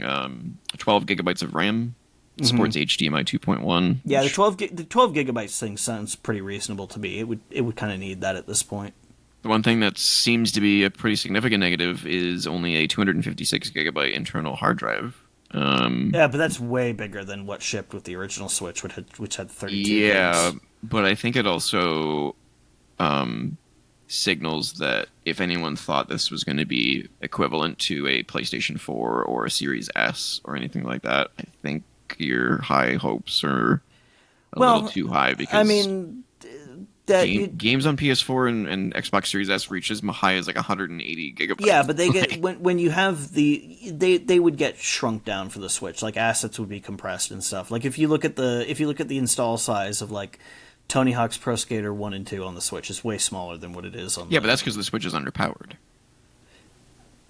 Well, Switch yeah, it's Switch 2 if it's in line with like PS4 and Xbox Series S. Yeah.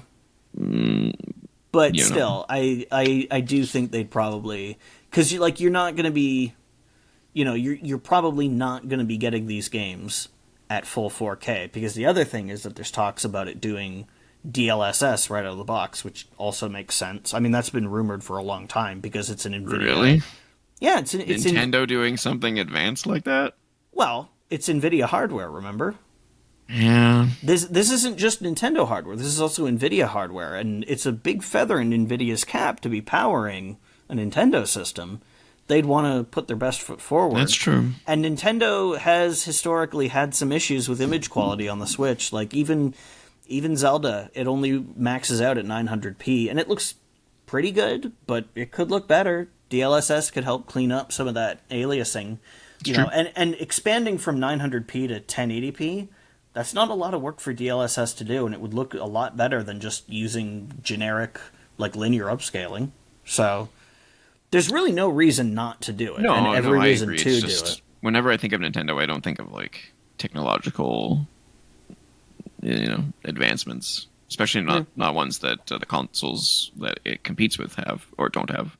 Well, that's because they don't have NVIDIA hardware. No, but they don't even have, what's the one that AMD has? Oh, there are games that have FSR. I think there's like 2 or 3. And There's more than that, but it's just not. It's not a universal thing. The only one I've played that I can recall off the top of my head was it's that EA game, Immortals of Avium, has it. There's more than that. It didn't work very well. Well, At least in that game. FSR isn't as good as DLSS, but there's a laundry list of reasons why. Yeah. It's still better than nothing, but also it's platform agnostic, which is a big advantage because DLSS requires NVIDIA hardware. Yeah. And FSR does not. I think that 256 gigabytes is pretty reasonable for onboard storage, especially if they continue to have a micro SD card port. We'll definitely see. One thing to note is that since the Nintendo Switch has been released, Nintendo has never not done a Nintendo Direct in September, and they haven't done one yet in September. But they did have that big one not too long ago. I think that was at the end of August, though, wasn't it? Yeah, I'm pretty sure. I could be wrong, but I'm pretty sure that was August. And they've always had one in September. Yeah, but maybe this will be the time that they don't, because they had that big one, and maybe they're gearing up for a Switch 2 announcement. Here's the thing, right? Is that there's two ways that they could do the Switch announcement. So when they did the Switch announcement, it was in October of the year before it came out. Yeah, so it came out like 6 months later after that. Yeah. It was like March, right? March or April. Yeah, it was March. So theoretically, it could be announced next month. The only thing I find against that is the fact that would basically halt Switch sales for the holiday season. I don't know if they want to do that. They are slowing significantly right now, so maybe they don't care at this point and they're moving on. Because obviously they did. I mean, they didn't have any reason not to do it when they announced the Switch. Because the Wii was you know what they could also do? They could announce a Switch price drop in the announcement where they announced the Switch. Yeah, that's true too. Yeah, and that would probably drive some holiday sales, because if they like cut the price of the Switch in half, and what is the Switch going for now? Like $299, I think. $290. Is that Canadian or US? That's a good question. Let me check Best Buy's website. I'm curious. Yeah, I'm going to go to Nintendo.com and see what their MSRP is. Let's see here. Nintendo Switch. Shop systems. So it's $399 Canadian. So it's got to be $299 American. Trying to find this. And then the OLED. Yeah, the OLED model. The OLED model is kind of pricey. $50 more. Yeah. There's a refurb one that's listed here for like $400. And this is Nintendo.com, so that'd be... Well, I don't know. It says English Canada, so that might be in Canadian dollars. That makes sense. Let me change it to... Best Buy's Canadian website says $399 for the regular Switch. Let me change it to their American website and then check that. So shop systems. Okay, yeah, the price. Okay, so I was seeing it in Canadian dollars. Yeah, the that same listing for a refurbished OLED is now $320. So it's $320 US for the OLED, and something like what was it, like it's $300 for the standard. It looks like it's only $20 more for the OLED for a refurbished OLED. Oh, okay. So $350. So it's basically $299 and $350. Yeah. Okay. Yeah. And yes, Nintendo Switch OLED Mario Red Edition is $350 US. Yeah, I mean, I think that would be smart to cut the price in half on the Switches just to get them off the shelf and make some last minute money. And because I can't imagine people wouldn't buy that, for holiday. If you were to cut down the standard Switch to like $150 US, that thing would sell like crazy. Yeah, I think you'd see it fly off the shelves. And if you were to bring down the OLED to like I'd pick up the OLED model. Well, maybe I wouldn't, but with the Switch 2 coming out, but I always wanted the OLED model. But I don't play my Switch enough, so I probably wouldn't. But I sort of play it in bouts. Like, there'll be nothing that I'm interested on it for a while, and then something will come out, and I'm just on it, like, in every free moment. And there's only one game left that I'm interested in on Switch at this point, which is Zelda. I mean, I haven't played Super Mario RPG Remake or Paper Mario Remake, so I do want to do those. The Paper Mario Remake is apparently not great. I know you... What? I know you like your 60 FPS. Uh-oh, the cat's awake. This is Sicky the cat. Yeah. He's got a cold, so he's whining. Yeah. Well, I was going to say, I know you like your 60 FPS, and the Paper Mario Remake is at 30. Yeah, it's apparently 30 still, isn't it? Well, no, not still. It was originally 60. It was demoted? Yeah. Why would they do that? I don't know. Nobody knows. That's the question everybody is asking. Why the fuck did you do that? Well, that's unfortunate. Yeah. But the Super Mario RPG Remake is fantastic, and you should definitely play that. Yeah, I'm waiting for a sale. There's no way I'm paying $90 for a remake. Yeah, that's Can't do fair. it. That's totally fair. And So yeah, like I think that if they did announce Switch 2 and then a price cut, like a massive price cut for Switch 1, I think that'd be a good way to clear inventory and see that sales don't slow down. At least that's what I would do. I don't know if they can turn a profit at $150, but I don't even think they care anymore. yeah, I mean, if at a certain point clearing inventory is like it basically comes down to, does it cost more to sell it as a loss or to continue storing them? And I think at this point they'd probably turn a profit at 150. They've gotten, like, the Switch has been out for a while. It's got to be much cheaper to manufacture now. I can't see them doing it at 150, but I can see them doing it at 199 though. 199, yeah. Yeah. I would still push lower than that if I was in charge of things. I think the most realistic thing would probably be 175. But it's a weird number though for retailers. It's a weird number, but I mean it's cheaper than 200. Yep. So all right, let's move on. Yeah. Nintendo was in the back doing their thing. We'll Yep. wait for them to come out when they're ready. Probably next month. All right, 3 things left. We'll try and move through these ones quick. I don't have a whole lot to say about these, so that's why they're left for the end. First off, Dead by Daylight's 4-player co-op spin-off has been canceled. For those of you who remember, they announced a Dead by Daylight 4-player co-op game in development. I don't think they ever named it though. Was that going to be like a Left 4 Dead type thing? They never really stated like what it was going to be, but like Dead by Daylight was a 4v1. Yeah, one of those asymmetrical multiplayer slasher games. Yeah, Like the Friday so I the don't 13th really know whatever. like what the actual gameplay was going to be, but apparently they did a lot of like closed testing, and quote, a number of players expressed appreciation for what they played. Unfortunately, the outcome of this deep analysis yielded unsatisfactory overall results.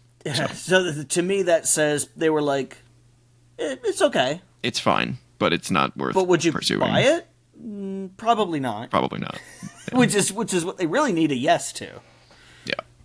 But I mean, that's fair. Like if it wasn't jiving with people, then yeah, you probably shouldn't make it.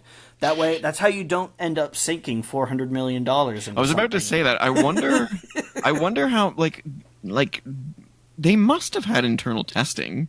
Did none of these players be like, it's fine? Did none of the alarm bells still didn't go off when players played it? Oh God, we're gonna be referencing Concord forever. Idiots, man. Okay, moving on. Freedom Wars Remastered, bringing the Vita favorite to modern platforms. Yes. So all the Vita people that you know are very excited. I'm a Vita people. Yeah, I never actually played the game though. Every single person that I follow that I know is a Vita fanboy have been like, "Oh my God, it's finally coming back!" I was like, "Yeah, okay." Yeah, well, it's apparently very similar to like Monster Hunter, but it's like a third-person multiplayer action game. Yeah, but they're bringing it to PC, Xbox, Switch, and PlayStation. I think everywhere basically. That's good. And it's going to have 4K resolution, 60 frames per second, etc., so on and so forth. Let me just confirm which platforms it's going to come out on, because I'm pretty sure it was everything. This is a really long article. Okay, there it is. PS4, PS5, Steam, and Nintendo Switch. Yeah. So not Xbox. Yeah. But I guess that makes sense. It was kind of a PlayStation-centric game. And yeah, it's a Japanese game, isn't it? Yeah. Oh, yeah, very, very Japanese. When the Xbox doesn't do big numbers in They Japan. don't do Japanese anymore. They got rid of their last Japanese company or developer, Tango. They're like, nah, we're good. Yeah. So, all right. Moving on to the last one. Dragon Age Inquisition massively oversold EA projections, an ex-BioWare dev has revealed. So, for those of you who don't remember, Dragon Age Inquisition was a 2014 game that was won the third game in the series. Yeah, won many Game of the Year awards that year, and a lot of people thought that it didn't sell very well. And a lot of that had to do with the fact that we haven't seen Dragon Age games since, until Veilguard finally now coming out. They tried to get BioWare to do fucking Anthem. Anthem, and they tried to also do a new Mass Effect game.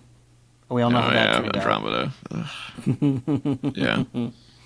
So, people thought it didn't sell well, but apparently it sold over 12 million copies, which is huge. Yeah, that's really massive. Good. Yeah. So that's a really big hit.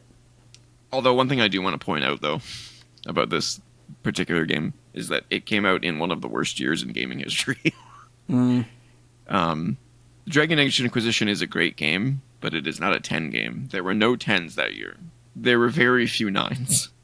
Well, that was a bad year. Like, you can't win if them I go back, Game of the Year nominees 2014. Yeah, I'm trying to think about what came out in 2014. Okay. Next Gen GTA 5? No. So, here are the nominees. Good lord, this was a bad year. But nominees from who? Like, who's saying this is Game of the Year? I mean, this was most companies. Because Game of the Year is like, okay, but there's no the game. Like, it's not like the Oscars where there's... No, I know what you mean. So, like, these specifically are from the Game Awards, which usually, usually their the Game of the Year category is filled with, like, the bombs. Yeah, they don't. Or, not, the bombs is a bad word. The mega titans of the year. Like, you never look at the Game of the Year contenders for the Game Awards and go, ugh, those are the Game of the Year. Where it's not like the Oscars. You know what I mean? But these were the Game of the Year contenders, nominees for that year. Obviously, Dragon Age Inquisition, Bayonetta 2. I liked Bayonetta 2. Dark Souls 2, which didn't do too great. Oh, Dark Souls 2 is pretty popular. It's not really my cup of tea. It's the least popular of the series, though. It's the black sheep of the series. For sure. Hearthstone. Okay. And Shadow of Mordor. People like Shadow of Mordor, though. I'm not saying that these are bad games. I'm just saying that in any other year, none of these would make the list. There's no way. I don't know. I felt like Shadow of Mordor was pretty popular. People seem to be really into that game. Shadow of War, not so much because of the microtransactions and shit. Let's see. Other games that came out that year were Mario Kart 8, which was actually really good, but it's a great game. We would never win a Game of the Year, though. Super Smash Brothers for Wii U. That's a good game. It's fine, but it was also for Wii U, so nobody played it. I played it. I played it too. I have a copy of it. It's in my Wii U right now. Your Wii U's hooked up? Well, no, I didn't say that. Okay, it's in my Wii U right now. I said in the closet. in my Wii U. Okay. No, my Wii U is actually hooked up. Okay, all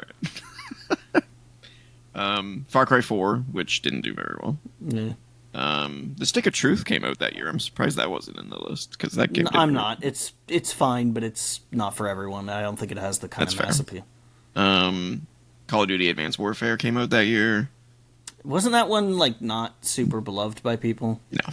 Yeah. Was that which one did I play with you? Did I play? I played one of them with you. Like one time, we did like a survival mode on it. It was advanced. God! If it was survival mode, it would have been Modern Warfare 2 or Modern Warfare 3. It might have been Modern Warfare 3 because it was after Modern Warfare 2. Okay, yeah, Modern Warfare 3 was the only one with survival mode in it. Okay. They only had it one time. And it's my favorite mode. They went back to doing zombies. Or whatever. Yeah, it's been zombies ever since. What else came out that year? Forza Horizon 2, which the game really didn't hit until 4, I feel like. Yeah. Divinity Original Sin 1 came out that year. A racing game is never going to win Game of the Year because it's like there's a million racing Actually, games. that's not true. Horizon, I think it was either 4 or 5 won IGN's Game of the Year. Okay. Divinity Original Sin came out in 2014. I think it was the enhanced edition that came out, though. I don't think it was the original. Yeah, it would have had to have been. Alien Isolation, Titanfall. Alien Isolation was pretty well received. But not Game of the Year category, though. Shovel Knight came out that year. I'm surprised it wasn't. Compared to fucking Colonial Marines. Yeah, oh yeah. But then, by that metric, anything's Game of the Year. Yeah. Shovel Knight, Transistor, Donkey Kong Country Tropical Freeze. That game's alright. Child of Light. Infamous Second Son. Evil Within. Oh, yeah. Sunset Overdrive. Oh, God. which I never played it when it came out because I refused to buy an Xbox One because that console. That game had the most fucking obnoxious trailer. Oh, the game itself is obnoxious. It's so loud all the time. It's not. Yeah. I can't play it. I feel really bad for Yuri Lowenthal, who is the voice actor who played the character in the trailer for that. Is like he's also the voice actor who plays Spider-Man in the Insomniac games. I was like, oh man, his talents are being also wasted. The Prince in Prince of Persia: The Sands of Time. He's around a lot. Yeah, he's got a lot of work, but I was like, his talents are being wasted on this obnoxious shit. Oh, Destiny came out in 2014. Yeah, so like that year was like it was full of 8s. Yeah, I mean, you know what I mean? That's fine. Like there's nothing in there that's like egregiously terrible. And like I'm not saying it was like yeah. I'm not saying it was the hold worst. On a second. You said it was one of the worst years in the history of gaming, and as far as like 10s and 9s, it is. Yeah, but I mean, there was not a single 9 or 10 that year. It was like I would never like out of all of these games. I'm looking for one that I'm looking to give a 9 or a 10 out of 10 to. Sometimes being good enough is good enough, man. Like, I liked Bayonetta 2. That's probably that's probably my favorite. What I'm saying. There's a lot of these games I enjoyed. Absolutely. They are 8. They are great games. Mm-hmm. But they are not needle movers.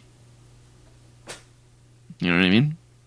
Yeah. There's no Last of Us in here. There's no Halo in here. There's no. I fucking like Bayonetta 2 a lot more than I like The Last of Us. You did. But like. Yeah, but I'm the one on this podcast. I know. I don't care what the general public thinks. But that's what I'm saying. Like from that year, it's one of the worst years in gaming. It has to be considered one of the worst years in gaming because there was just no bangers. There was no like talk of the town that year. I mean, if Dragon Age Inquisition was the talk of the town that year. I'm not saying it was a bad game, but I'm not saying it was like, you know what I mean? Yeah. No banger. No masterpieces that year. All right, that's your news. It's time to move on. Yeah, holy shit, that was a lot of news. Yeah, we're gonna have to cruise through topic of the week, or we're gonna have to put a limit on how many news articles we do every week. Yeah, that was a lot for sure. Because we're like 2 hours into this. Yep, so let's get moving to topic of the week, which is... I really hope you've been hitting that fucking stopwatch. Okay. Yep, I've got it. For your time I just hope it saves. Like, I don't know. Like, we'll have to see how that works out. Yeah. Topic of the week this week is studios, developers that have closed that we think shouldn't have closed. They should have been saved. Yeah. They are full of talent and awesomeness. And the fact that they're not around today is sad in every way. Yeah, I went through a list and I had to stop because it was. It's too much sadness. Yeah. I came up with 1, 2, 3, 4, 5, 6, 7, 8. So we might have some overlap. In fact, I can almost guarantee it. We're definitely going to have some overlap. I got to 6 before I just had to stop. Okay. So we are definitely going to have some overlap, which I'm okay with. Yeah, and just say, I can't do this anymore. This is like looking at a casualty list. It's depressing. I agree. Can I start? Sure. Also, all of my studios are Western because, like, they seem to have better labor protections in Japan because you don't see studio closures there like you see them in this part of the world. So this isn't me. This isn't me saying, "Oh, I don't mourn the death of any Japanese studios." No. It's just that they don't happen. They don't happen as nearly as often as they do with Western almost all studios. of mine are American. A couple are European. One is Japanese. Okay. But I'll start with the biggest one, which I have to imagine is on your list. If it's not, I'd be shocked. All right. And that's Midway. No, Midway is not on my list. I figured it was going to be on yours, so I didn't put it on there. Cool. Well, that's good then. So yeah, Midway. I mean. This is just a short list of some of these sick titles that this company has provided. Now, I will put a caveat that a lot of these titles, maybe not a lot of them, moved on to other studios. Yeah, some of these IP have moved on to other like Mortal Kombat. Places. Like Mortal Kombat, yeah. But they have also made NBA Jam, Paperboy, Rampage. Well, they Atari made Paperboy originally, but did Midway like do They must have purchased it or purchased or published or something? developed it. Who knows? Yeah. Paperboy's passed through a bunch of hands in like different publishing and stuff. Like I think Mindscape published the Super Nintendo version. Oh, Mindscape! Wow. Yeah. Rampage, the Cruisin' series, so Cruisin' USA and Cruisin' LA. That's now with someone else because there was a Switch game a few years ago. Yeah, and I think it was pretty good too, if I remember correctly. Yeah. I'll have to look that up. People seem to like it. Gauntlet. Oh yeah. This one I completely forgot about. Black Site Area 51. You remember that? Yeah. That was good. With fucking David Duchovny and Marilyn Manson. Yep. You got the alien powers. I actually really liked that game. That was a great game. Yeah. Yeah. It was based on the arcade game with the light guns. Yeah. Yep. Stranglehold. Isn't that the fucking John Woo? Yeah, it was the one that was kind of like Max Payne. Yeah. It's the fucking and Chow Yun Fat as the character from Hard Boiled. The Hong Kong action movie. Great game. Yeah. It's fantastic. What else we got here? Spy Hunter. Oh yeah, that's a good arcade game. Yeah, I have Rampage in here twice for some reason. NFL Blitz. Mm-hmm. The Suffering, which we've talked about on the show before. Yep. PsyOps, which we've also talked about on the show before. Yes.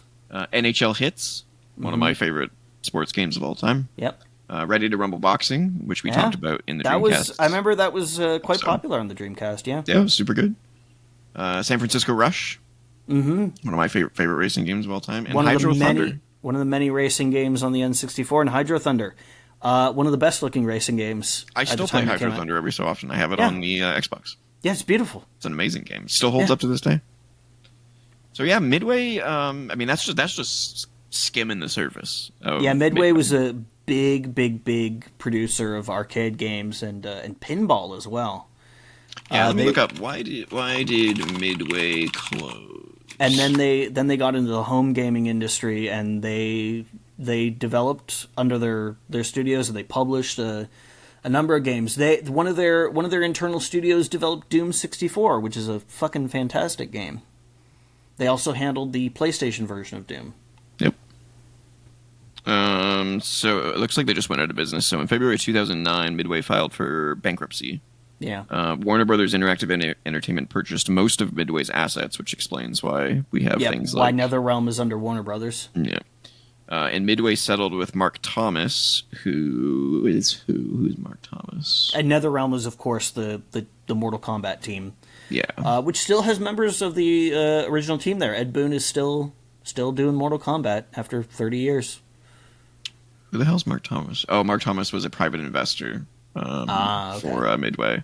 So Midway settled with Mark Thomas to relinquish his Midway stock and debt. The U.S. District Court in Chicago dismissed a lawsuit alleging the former officers of Midway misled shareholders while selling their own stock. Oh. In 2010, the bankruptcy court dismissed claims against Redstone concerning his sale of the company to Thomas and approved Midway's plan of liquidation. Midway terminated the public registration of its securities in June 2010. So, R.I.P. Midway. We could do probably a whole show on the history of Midway. They're really fucking good. The Rampage remakes or reboots that they did on the N64 and PlayStation. Rampage World Tour. I think. Yeah. God, those games were good.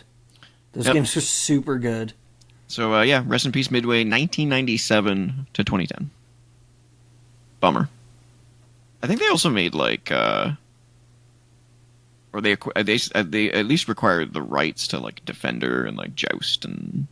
No, I think they made the original ones or published them or something or distributed them. They were involved. Like they were definitely involved. For their sure. name's on the fucking machine. Yep. It's a little hard to keep track of because like a lot of those early arcade games are like the work of like two people and then they sell it to a company or something. So. But yeah, Defender and Spy Hunter is another one from back in the day. Yep. I played the NES version of Spy Hunter a bunch. It was a fun game. It was a good port. Yep. Okay. Yeah, so my favorites from there are definitely the hits game, Hydro Thunder. Yeah, their sports games were really good. NBA Jam was my jam. Yeah, it was so good. Yeah. He's on fire. Yeah. Boom shakalaka. Boom shakalaka. Man, From what happened downtown. to that guy? Yeah, I don't know. That guy needs to come back. Yeah. He's probably dead, honestly. I seem to remember hearing that he was like an NBA commentator or something. So what? If that was the case, he was probably okay or something. I don't know. I feel like one of those games had someone from. His name was Tim Kitzrow. Was he a Midway employee or was he a league commentator? I'm looking him up. He has a website. There we go. He's called Mr. Boom Shakalaka. Well, I wonder why. Wow. What, really? NBA Jam grossed over $2 billion. Jesus Christ. How did they go out of business? I had no idea it did. That seems not true to me, but whatever. I'll take him for his word. Yeah, you just see the paperwork on that. Oh, well, actually, no. You know what? It does make sense because we're not accounting for all of the quarters that people played to play the arcade. Oh, yeah. The fact that NBA Jam was, like, everywhere back then. I only ever actually played the home versions, but yeah, the machines were everywhere back in the day. So it's possible. And the other thing is that adjusted for inflation? Is the other question. Yeah, that's a good question as well. Because that could bring it up to $2 billion. So it says he has appeared on television and radio with ESPN and Fox Sports, worked with marquee NBA franchises. Okay, so yeah, I was right. He did do commentary for sports. Yeah. Yeah, I was pretty sure it was NBA Jam. He must be still alive if he has a website. Yeah. But yeah, man, NBA Jam was great. Rampage was great. Like Midway didn't really make stinkers. Nope. You know, all the games were pretty good. Dude, he does custom voice messaging services. Oh, I'm sure a lot of people do, actually. Is that like on Cameo or something? WhoSaidWhatNow.com. I'm gonna look that up real quick. Okay. WhoSaidWhatNow.com. Personalized voicemail messages. You can get cameos from David Hayter, the voice of Solid Snake. Oh no, this is his website. That's what he does. Oh, so okay, cool. So he cuts out the middleman and gets to keep all the profit. Sorry, it's probably a smart move. Oh my god. Oh, hold on. I don't know if that came through my mic or not. Nothing came through. Aw, damn. No. He's got like sound bites on the. Okay. Hold on, let me see if I can capture it. Oh no, that's gonna sound like shit. Oh? You're gonna get crazy feedback. You need to do like a direct. Oh yeah, that's true. Like audio pass through or something. Well, it costs $100 if you want to do it. That's actually not bad. No, it's not terrible. I've commissioned voiceover work before, and that's actually not bad. No. That's so awesome. All right, what's yours? My first one was an easy pick. Westwood, developers of Command and Conquer. Not on my list, but yes, that's a good one. Yeah. Practically invented the real-time strategy genre. Not entirely. There were a few people doing the same sort of thing at around the same time, but the style of what we think of as the RTS was largely invented by their Dune game, Dune 2, Battle for Arrakis, I think it was subtitled, but yeah, and then they went on to do Command and Conquer, like I think a year and a half later or something, and the rest is history, man. They made a whole bunch of games. Command and Conquer games are always pretty good, and they no longer exist. No, and they've been gone for a long time. Yeah, they've been gone for a long time. They got rolled into, or like dissolved and then divided into other EA satellite studios, and yeah, they were merged with EA Los Angeles. Oh, okay. There you go. Yeah, they lasted from 1985 to 1992. Yeah. As Westwood Associates, then lasted with EA until 2003. Yeah. And then they got smushed. Yeah, and I don't think they ever put out like a commercial failure. Like it's not even a thing of like, oh, you did bad. You put out one clunker, so we're gonna. Yeah, it doesn't specifically say why that happened. It's just no. You get to be absorbed into the blob now. I just had a mind blow of nostalgia. Oh, Remember yeah? Earth and Beyond? Yeah. They made that. Oh my Mm-hmm. god. I loved that game. Yeah. Oh my god. I just pooped myself. Yeah. I completely forgot about that. That game was so cool. Yeah, it's stuff like that that made this list so hard to do. Oh yeah, they also made obviously all the Command and Conquer stuff, but Mm-hmm. Renegade, yeah, Recoil, Golden Nugget 64. It's a casino game. Yeah, it sounds like a casino game because the Golden Nugget's a casino. Oh my god, man! Rest in peace, Westwood. Yeah. All right. Rest in peace, everybody on these lists. Yeah, for sure. All right, what's your next one? Let's go with Sony Liverpool. So Sony Liverpool was responsible for games like Lemmings, Colony Wars, Mickey Mania, but obviously the biggest game that they were known for was Wipeout. Yes, I was going to say Wipeout. Now, Lemmings, that's an interesting one because that's a DMA design game. That's Rockstar. Yeah, I guess they did like a co-op on that game. Okay. Where is it here? Please, Rockstar, make a fucking new Lemmings game in the GTA 6 engine. Someone, I don't even know who owns Lemmings at this point. Well, like I said, it'd be Rockstar. It'd have to Do be. they? I would think so. Who owns the Lemmings? The fact that I even have to ask that is so funny. Yeah. Oh no, Sony owns it. Oh, really? Yeah. Okay. The license to the Lemmings intellectual property had remained with Psygnosis, which is Sony Liverpool. Because Psygnosis was the publisher. Oh, okay. Yeah, that makes sense. And they became part of Sony Computer Entertainment in 1993. Okay. But ultimately folded in 2012, which is when Sony Liverpool was closed. Yeah. So Sony has retained ownership of that IP. Psygnosis published a lot of games back in the day. A lot of computer games as well. Like they were publishing stuff for like the Amiga. Which I mean they're a British company, that makes sense. The Amiga was much more popular in Europe than it was in other parts of the world. But yeah, they did a lot of the Formula One games back then too. Yeah. And Shadow of the Beast. I don't know if you remember that one. Yeah, I've played Shadow of the Beast. It's not great. It's not great. It's like, what if Altered Beast was even worse? But I mean, I'll give him this. It has some nice parallax scrolling effects, but you just run left or you run right and you punch things. Yeah, definitely their highlights are Colony Wars, Wipeout, and Lemmings. Yeah, Colony Wars was really, really good. They made another one that was basically Colony Wars under a different name, and I can't remember what it was called. Free Space? Or Descent, maybe? No. It was a PlayStation game that was very similar to Colony Wars, also published by Psygnosis. I remember it's like, why would they not just brand this as Colony Wars? G-Police? No, it was something else. I fucking forget. We'll be here forever if we trying to figure it out. But it was just a funny thing that I remembered. Yeah, that's unfortunate. Yeah. Rest in peace, Sony Liverpool. I don't know why they were closed. Let me look that up real quick. So everyone connected with Liverpool studio, past and present, can be very proud of their achievements. However, it was felt by focusing our investment plans on other studios that are currently working on exciting new projects. Being stronger. That's a fucking kick to the gut. Focusing our investments. That is corporate speak. Yeah, we think that our other studios are better than you. So yeah, we think they'll make us more money. Yeah. We don't care if you've got a history of making cool games.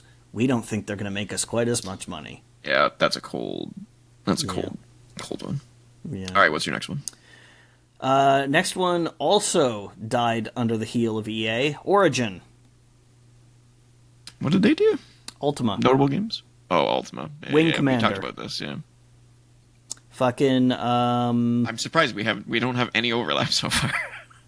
Well, the next one on my list, the next two on my list, I think. Then there's a third one on my list that I think is going to be. Right, but we'll yeah, see. they Origin. They made Ultima. They made Wing Commander. They also published a bunch of games. I believe they published the original System Shock. Oh wow, yeah, that's a big one. No BioShock without System Shock. Right. And admittedly, the founder, Richard Garriott, had left. He was off with Nexon doing Tabula Rasa, Ugh. which I kind of like Tabula Rasa. I thought it was okay. Why do people name games that are so alienating? You know what I mean? Like, what's wrong with Tabula Rasa? it doesn't tell you anything about what the game is. Well, it does if you speak Latin. What does it mean in Latin? Blank slate. That still doesn't really... It's about how this is a new start for humanity. It's a blank slate upon which to write a new. How many people history. do you know that speak Latin, though? Every single review I ever read of the game pointed out that it meant blank. They probably slate. had to Google it, though. Probably, but how hard is it to fucking Google things? It takes 10 seconds. Why didn't they just name it Blank Slate? I don't think you can trademark blank slate. Oh, well, maybe. But you can trademark Latin, though? The Latin version of it? I don't know. Well, but how many people are speaking Latin? Now we're back to your argument. I'm using your own logic against you. Touché, sir. Yeah, man. A lot of good games from Origin. I mean, it's the same story for all of these studios, which is why this is probably not going to take that long. No. But yeah, they fucking folded under EA, and then this is like, I've always resented EA for doing this. They then recycled the name for their games, for their platform. Steam. Yeah, it's EA Play now, I believe, but for many years it was EA Origin, and I was like, man, that's gross. Yeah, it was a dedication to them. No. I can't even find a reason that they shut down Origin anywhere. Yeah, I think it was just the same thing as Westwood, is they're just like, you get to be part of the blob now. Welcome to the machine.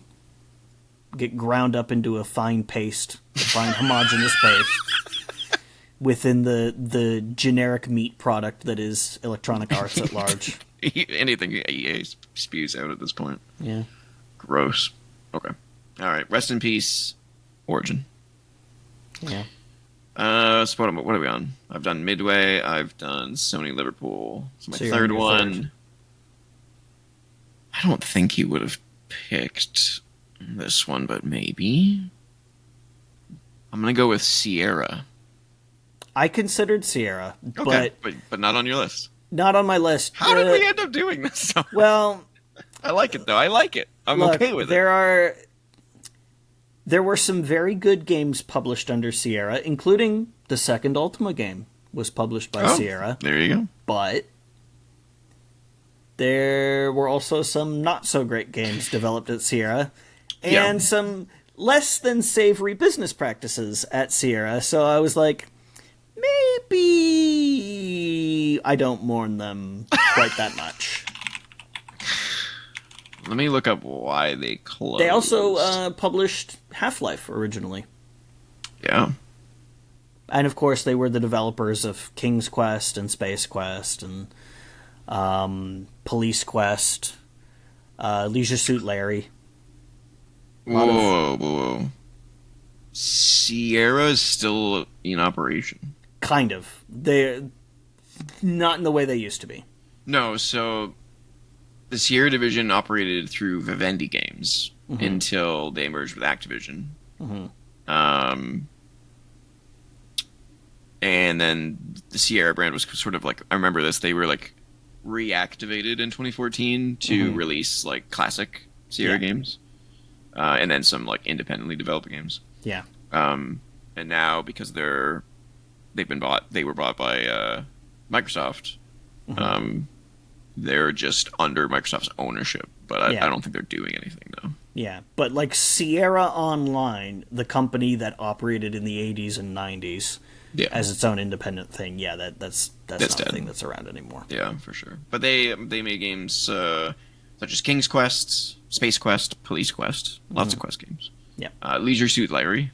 Yeah. Remember that crap? Yeah. Those are the exact games I listed a few minutes ago. So yes, I do in fact King's remember Quest them. being like the big one. Yeah, but they also Quest did some was crazy the stuff. fantasy Like, one. what's that? King's Quest was the fantasy one. Space Quest was the sci-fi one. Yeah, King's Quest was like the first. Like, it was like the It was seminal yeah, it was adventure game. yeah, it was back then. basically what Doom was to graphical adventure games. There were text adventure games. Yeah, this is what started like the Monkey Island craze and like Dig Yeah, and all that stuff. yeah, that's basically where it began. But they also made Shivers. Remember Shivers? Yeah, It was like Mist, yep. but like horror-esque, like creepy. But they also made You Don't Know Jack. Remember that?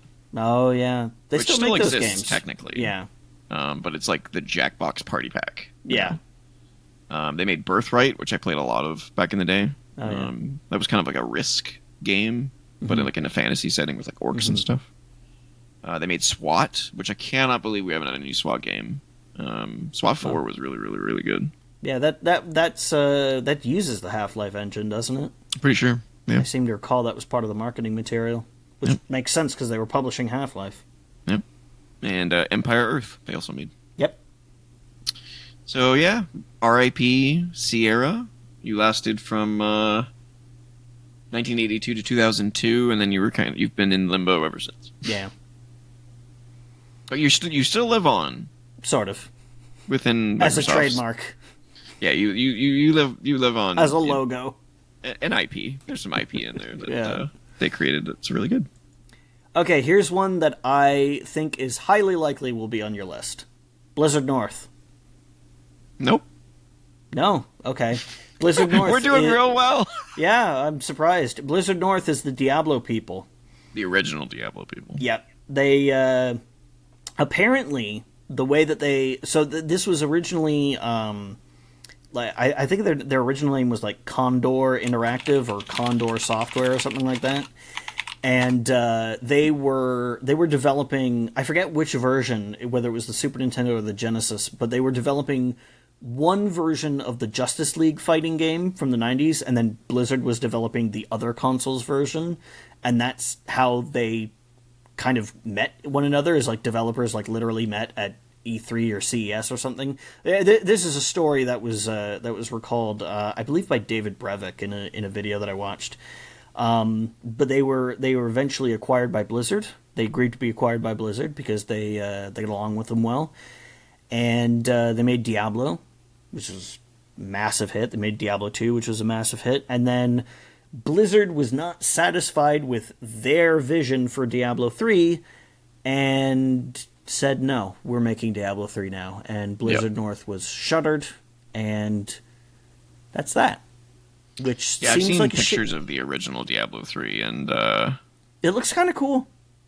yeah, I don't know how it would have played, but it looks kind of cool. I think it worked out in the end for Diablo 3, the actual Diablo 3, though. Because I mean, look, I'm not going to say that Diablo 3 is a bad game because it's not, but No. I do think it's a shitty thing to basically take their baby from them. And 100% in terms of doing Blizzard North dirty after creating two of the best games of all time. It's like, it's like you didn't trust them. yeah, Okay, give me a fucking break. kind of strange, but okay. Rest in peace, Blizzard North. Mm-hmm. They didn't create anything else. It was basically just Diablo 1 and 2. Those are the big ones. I think they assisted on some other stuff for Blizzard Prime, as it were. But the mothership. Yeah, basically. But Diablo 1 and 2 was like That's what their bread and butter was. their stuff. Yeah. Okay. And I mean, obviously there was the other stuff they did as Condor. But I'm just talking about them during their days as Blizzard North. Yeah. All right. I have two left. I have two left because we're only going to do 5 each. Yeah. I'm going to go with another one that I don't think you'll have. Okay. Smaller. This is definitely not a big one. This is kind of in terms of like quantity. It's not huge, but quality is great. Bizarre Creations. Remember these guys? Oh, yeah. So they're mostly known for Project Gotham Racing, Yeah. Geometry Wars, which was huge. Yeah, that Geometry started like Wars. the indie craze. Yeah, Geometry Wars was one of the big like killer apps for Xbox Live Arcade. Yep, the Xbox Live Arcade, Summer of And Arcade. they made so many. Didn't they make like 5 of those? Oh yeah, by there's the tons end? of those games. Because there were like Geometry Wars 1, 2, and 3, and then there were like a few spin-offs, I think. Yep. And Yeah, they also Geometry did Wars is really good.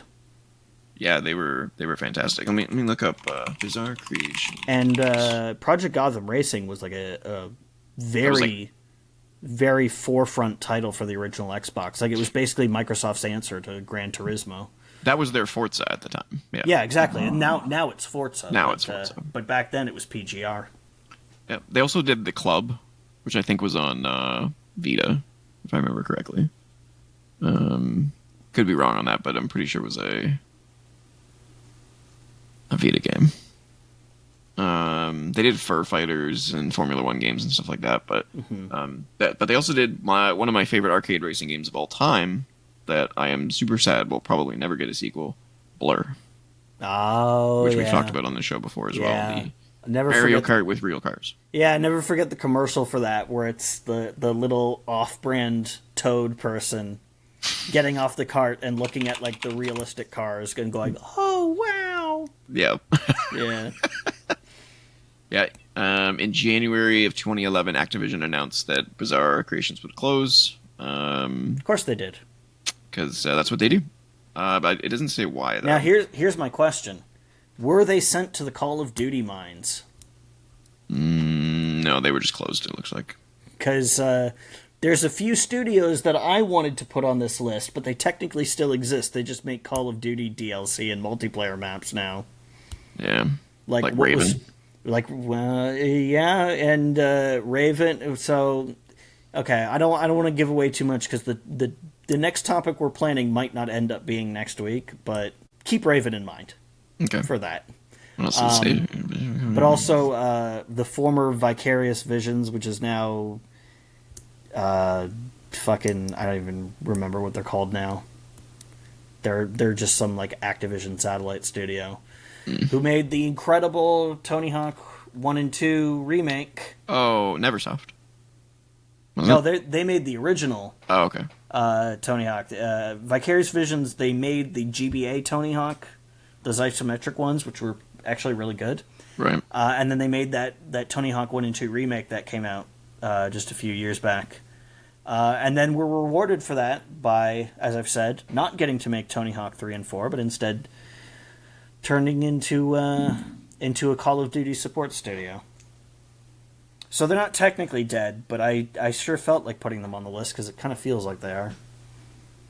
I'm trying to find anything about the reason that Bizarre Creations was closed, but it just kind of got closed. It says that in November of 2010, Activision announced that it was going to try to sell the business to someone else, but that ended up not being the case. No buyer could be found, and the studio was closed. Here's the really sad part. The studio would conclude with a 2-minute farewell video. One more for the blob. Yeah. Well, not even. They just closed. They're just gone. I don't think they didn't do anything with them. I mean, the people may have gotten shuffled around to other, or they might have just gotten let go. Who the fuck knows? Yeah, I guess it doesn't really state. I guess, but yeah, their games were great, man. Like what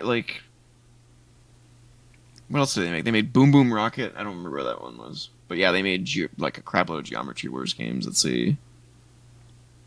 The Project Gotham Racing, Project Gotham Racing 2, Project Gotham Racing 3, Project Gotham Racing 4. Did they got that far, huh? Apparently, yeah. All on 360 except for the first. Yeah, the first two were on Xbox. I remember the first two. Yeah, and then 3 and 4 were on 360. Geometry Wars, there was several of those. It looks like 1, 2, 3, 4 of them. Yeah, and then the Club. Oh, so it wasn't a Vita game. The Club was on PS3 and Xbox 360 and PC. Oh, is that another racing game? No, I think it was a third-person shooter. Oh, okay. I think you're thinking of The Crew. Or Midnight Club, maybe. Midnight Club, yeah. Yeah. And then Blur. Yeah. Blur was their last game. I think they were also working on James Bond Bloodstone. And they were also working on Blur 2. They did a mobile game called Blur Overdrive. I didn't know that. Oh? Interesting. I should look that up and see if it's still active. It's probably anyway, not. Rest in peace, Bizarre Creations. You guys did some good stuff. All right. My next one is Lobotomy. These were the people... They made a bunch of games, but the ones I want to focus on are 3 games for the Saturn. I've talked about Power Slave before. They made Power Slave. And then they used that engine to port Duke Nukem 3D to the Saturn. And then they used that engine to port fucking Quake to the Saturn. Quake. There's no PlayStation version of Quake, but there is a Saturn version of Quake. Yeah, that's pretty crazy. Yeah. It doesn't perform very well. Its frame rate actually kind of sucks. But it's Quake on the Saturn. It even has colored lighting, which the PC version of Quake didn't have. So... Why were they closed? They just ran out of money. They... So they weren't owned by anyone, they just went bankrupt, basically? They were... I believe they were being published by Playmates Interactive at the time. But they weren't... I don't think they were owned by Playmates. They were independent. They were independent, but they just... they didn't make enough money to... Just didn't make enough money like Midway. Yeah. Which is weird. I don't know. I think Midway was just mismanaged. Maybe. I don't know how those amazing games couldn't have made you money, but... Yeah. But very, very talented people. I mean, you got fucking Quake to run. I mean, yeah, it's not the Quake engine. It's your own custom engine that you built for the Saturn. But it still looks and plays like Quake. It's like, to the end user, it's Quake. It may not be Quake under the hood, but it's fucking Quake as far as the player's concerned. Yep.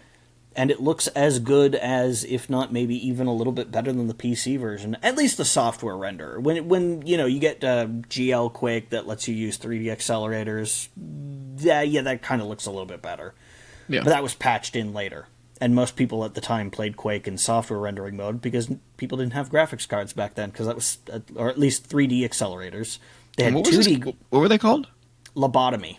Mm-hmm. That's funny. Yeah.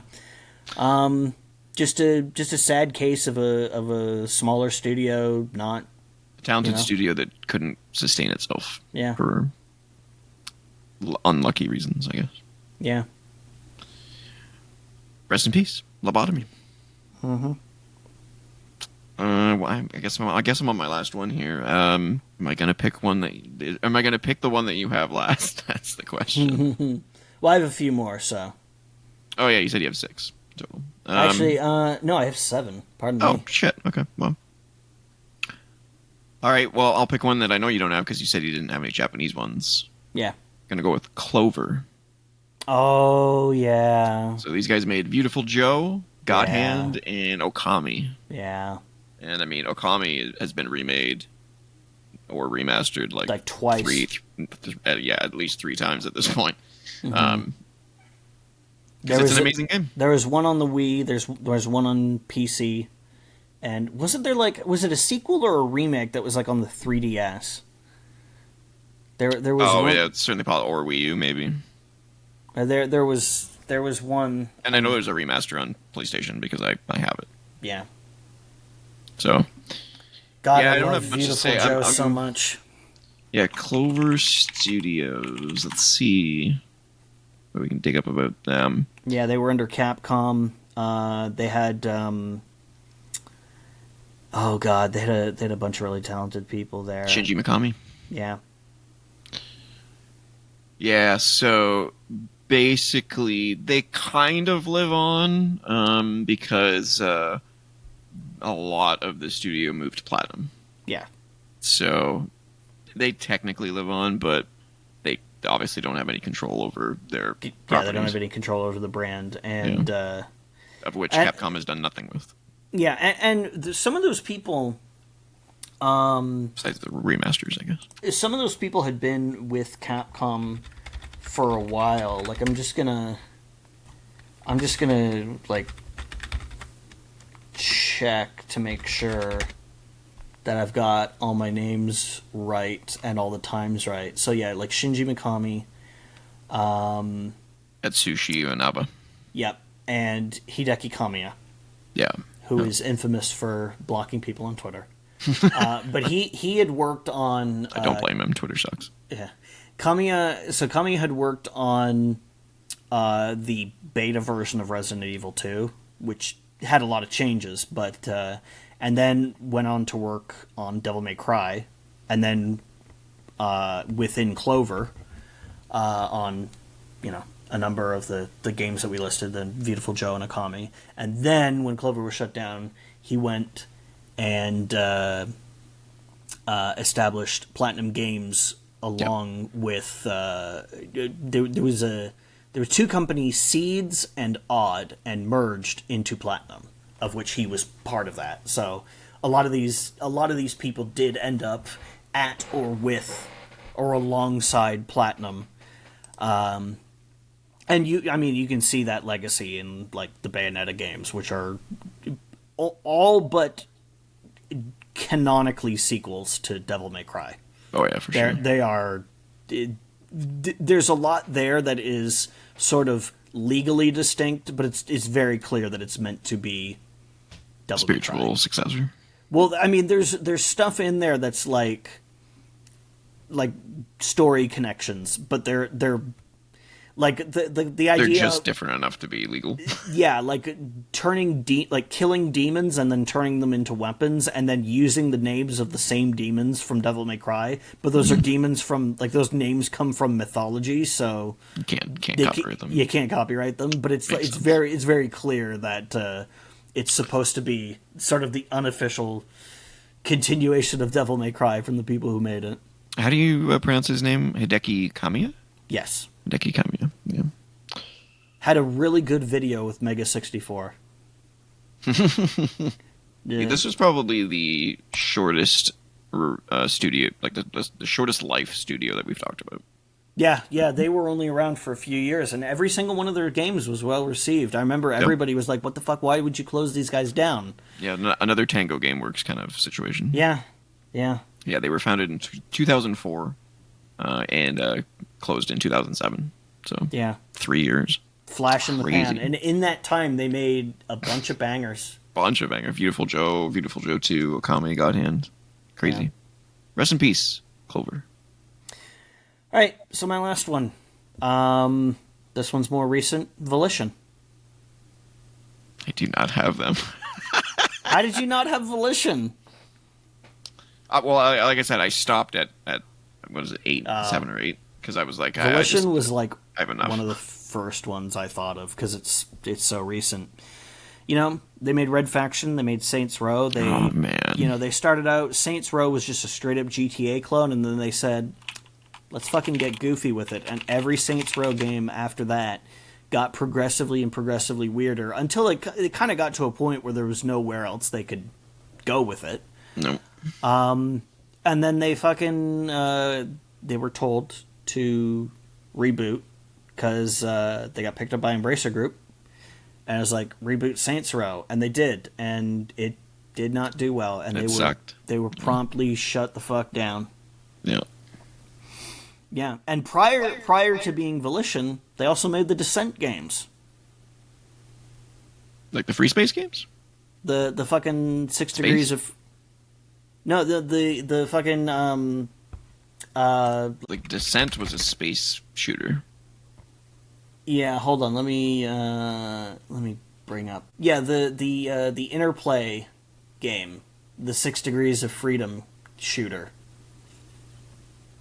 Really? Yeah. So then they must have made Free Space too. Was this connected to Free Space? Pretty sure Free Space was like a spin-off of the Descent series. Oh, yeah. Okay, I see. Yeah, Descent, Free Space, The Great War. Yes. Yeah, and then they made Free Space too. Yeah. Because that one did so well. That's a spin-off of Descent into its own franchise. Yes. Yeah. That is the same people. And ironically, Free Space 2 is actually better than Descent. Well, it came later. Yeah, well, that's true. So it was probably refined more. So good. Yeah, man. I can't believe I didn't think of Volition after that. That's crazy. Yeah, and we've talked before about Red Faction Guerrilla, but I fucking love that game. Yeah, fantastic game. Yeah, it just like. Did you buy the remastered? Yes, third edition. Remastered edition. Yeah, I have that. It's great. Yeah, it's really good. It fucking looks and runs fantastically. Yeah, I didn't like Armageddon, but yeah. Well, Guerrilla's yeah, amazing. but yeah. Rest in peace. Yeah. All right. Well, you have one left. or two? No, that was my last one. No, I meant like extras. Oh, extras, yeah. I also had Just name them off quickly. We'll bang them out. Irrational, What did they make? What did they make? Irrational. BioShock. Oh yeah, that's true. They've kind of re-established themselves with Yeah. what's Kevin Levine's new studio called? Ghost Key? Yeah, something like that. Something like that. But yeah, I agree. It's not the same. Like They shouldn't. I mean, they shut down because Ken Levine was, left. Basically, yeah. he was like, "Yeah, I gotta go, bro." Didn't they sell like 5 million copies of BioShock Infinite, and then their publisher was like, not enough. Well, no, I think from what I remember when we were talking about them, it was Ken Levine leaving that was the problem. I mean, they were like, I don't it. want to keep you guys open if Ken Levine's not here. But anyway, and then the other one I had was Pandemic. Yes, I did have Pandemic as well. Okay. Yeah, Full Spectrum Warrior, Mercenaries, Destroy All Humans, Saboteur, Battlefront. Six studio. See, this is another one of the ones that I figured you'd probably have, because we've talked about Full Spectrum Warrior. Yeah, fantastic game. Yeah. Yeah, so the other two that I had that you didn't was Visceral, who's the Dead Space guys. Yeah. And they made some of the Lord of the Rings games, which were great as well. And Zipper Interactive, who is known for Unit 13, SOCOM, Crimson Skies. Okay, those guys. Okay. Yeah, and they also made MAG, if you remember MAG. Oh, massive action game. Yeah, fucking what a dumbass thing that was. That was that was a Sony pushed. Yeah. Bunch of bullshit. But I can't believe they just the fact that SOCOM is not a modern series anymore is just bonkers to me. Yeah, because that was huge in the PS2 days. That was what happened? That was one of their flagship titles in North America. Yeah, and it's not like the last SOCOM game sucked. It was amazing. So why did SOCOM 5 never get made? I don't know. Very strange. Very, very strange. I mean, they ended up making Unit 13 instead, which is the Vita game. So I don't know why you would take your console game developer that was making SOCOM and put them on Vita and then get rid of them. Yeah. They made MAG though. That's what they did. I think that was the order. They did Crimson Skies and then they came over and they did SOCOM, pretty sure. This is like the fucking Factor 5 making Lair. It's like, that's where it went wrong. Yeah. So they made SOCOM 1, 2, 3, 4, and they were like, "Oh yeah, okay, now you got to make MAG." Yeah. And then it fell apart, and they're like, "All right, we'll give you one more chance. Make Unit 13 for Vita, and then the system that we have absolutely no faith in, and we'll cut the legs out from under." Yeah. Jesus. Yeah. That's dirty. So rest in peace, Sierra, Zipper, Bizarre, Sony Liverpool, Clover, Visceral, Pandemic, and Midway, and all the ones you said that I cannot recall because I don't have them in front of me. Rest in peace. Yeah. Hopefully we see a far less amount of studio closures over the next forever. Yeah. But I anticipate far more coming in the next year, let alone 10 years. Yeah. Yeah. One of them being one we've talked about on the show many times. Yeah. They're going to become like a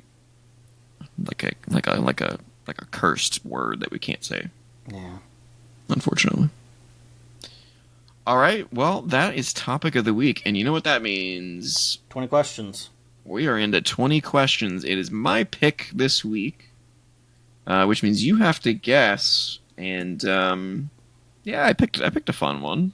I think should be interesting if you can get it. I never pick something that I think it's impossible. Yeah. I don't know whether this one is easy or not, but it's definitely not impossible. So, let the questioning begin. Okay, as always, was this released on or after January 1st, 2000? I don't have the wiki up.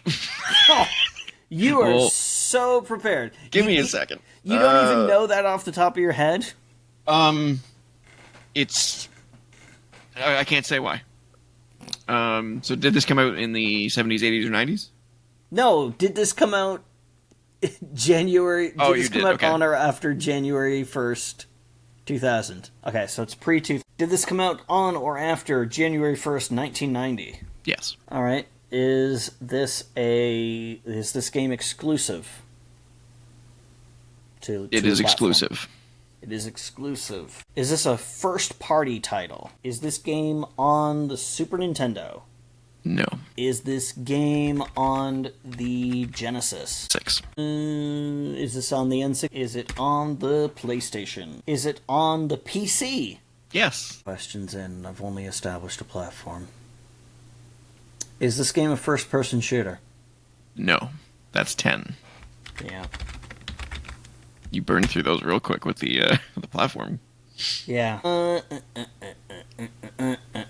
So, what was big on the PC in the 90s? If it's not first-person shooters, was it a real-time strategy game? Yes, 11. Yeah. Okay. Well, I'm narrowing it down now. Yeah, that helped you. Was this game developed by Blizzard? No. Okay. That narrows it down a lot. So, it can't be StarCraft, can't be Warcraft. Let me see. What was the name of that developer? I can't remember. But I know the publisher. Was it published by Microsoft? No. Okay, so it's not Age of Empires then. Interesting. Now you got me wondering if it's Command & Conquer. Was it published by EA? No. Oh, so it's not Command & Conquer. This is tricky, so let me see. How many am I in? 1, 2, 3, 4, 5, 6, 7, 8, 9, 10, 11, 12, 13, 14. I still got plenty. So it's not Warcraft or StarCraft. It's not Age of Empires. It's not Command & Conquer. So it's not any of the big ones. An RTS. That's not one of those. See, that's tough because that's all the RTSs I played back then. And I'm kind of drawing a blank on what the other ones are.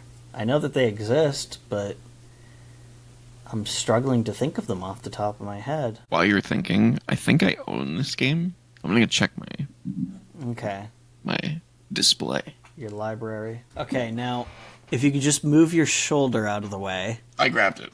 Oh, damn it. Damn it. I grabbed it so that if I have to do a reveal, that I can do a cool reveal. You're onto my shit. You wouldn't have been able to see it. There's no way. No, not with this webcam. Now I'm thinking, what kind of RTS games did I ever play with you? But is this one that you had back then, or is it one that you picked up later? I want to give hints, but no. It's not fair to the spirit of the game. At least not until you have semi-given up, and then I can... See, now I'm really screwed, because I'm struggling to think of... God, it's going to be... And I don't... Okay. Is this a science fiction themed game? Yes. Shit. And I'm trying to remember... Because there's like the Earth... 2150 or 2510 or whatever the fuck.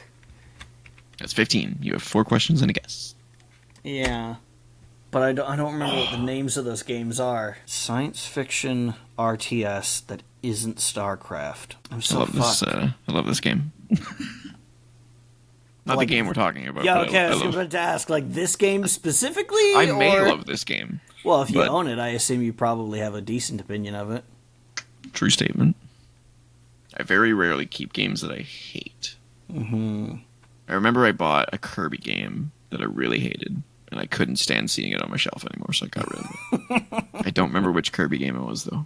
Do you remember when it was? Pretty recent, I want to say. Like, not like 10...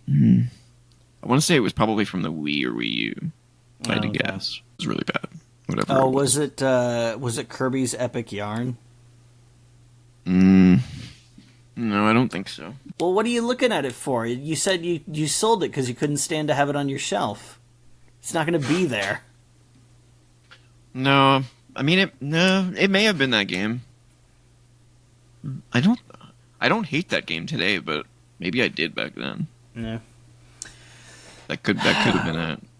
I think you're right. I think I was so insulted by that game's ease Yeah, it was really easy. It's that I for was just children. like, this was not made for me. This was a child's game. That could have been it. Fuck, this is gonna be. God damn it. God damn it. Because I like have the franchise in my mind that I'm thinking of, but I don't remember what it's fucking called. And I can't ask anything about the title of the game either. I don't know which game you're thinking of, just for the record. Is this game set on Earth? No. Okay. I will double check, but I'm 99.9%. I'm gonna get so fucked by this.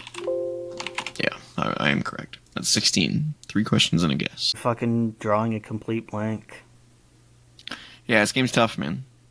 Sometimes you don't access certain parts of your brain, and you No, know. it's not a question of accessing certain parts of my brain. It's that like the StarCraft, Warcraft, Age of Empires, and Command and Conquer are the RTS games that I played pretty much exclusively, so I don't really have any others from that era banked in my brain. It's up there, because when you find out what it is, you'll know.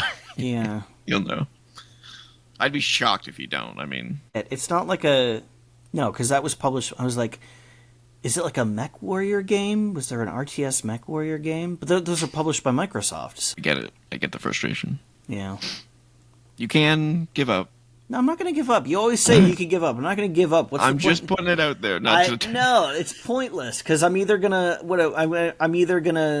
lose or I'm gonna ask a question that just completely out of nowhere suddenly gives me that House MD moment. Yeah, there's definitely a question or two that you could ask that you haven't asked that might help you. But I'm gonna try and lock down the time frame even more. Was this game released on or after January 1st, 1995? yes, Okay. 17. Was that an RT? Oh, I think that would have been an RTS. Is this game connected to the Tribes franchise? I don't think so. Can't remember if that was an RTS. I'm pretty sure it's not. Let me look up Tribes real quick.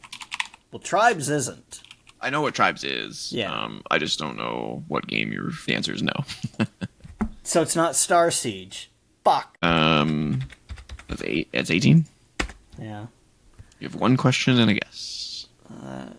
Good. You know, chipping away at it though. I would not have remembered those. I don't think it's Impossible Creatures, because as far as I know, that's set on Earth. But maybe it's not. Fuck it. Do you hybridize animals in this game? No.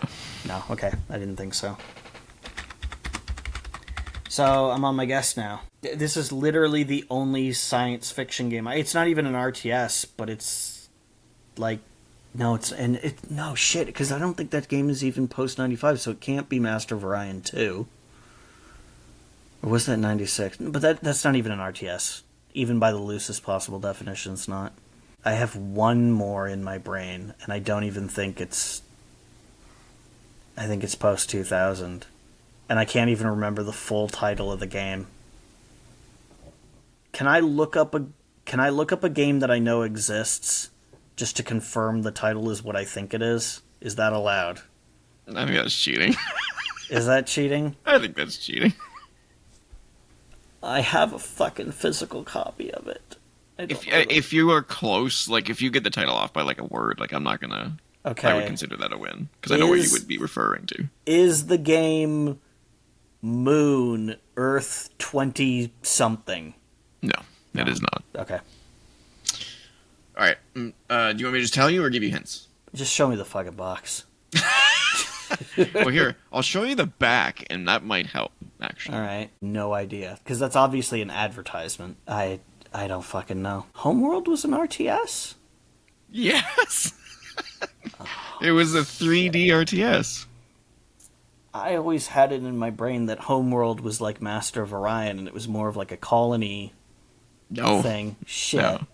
Yeah, no. You had you had your mothership, depending on which race you chose.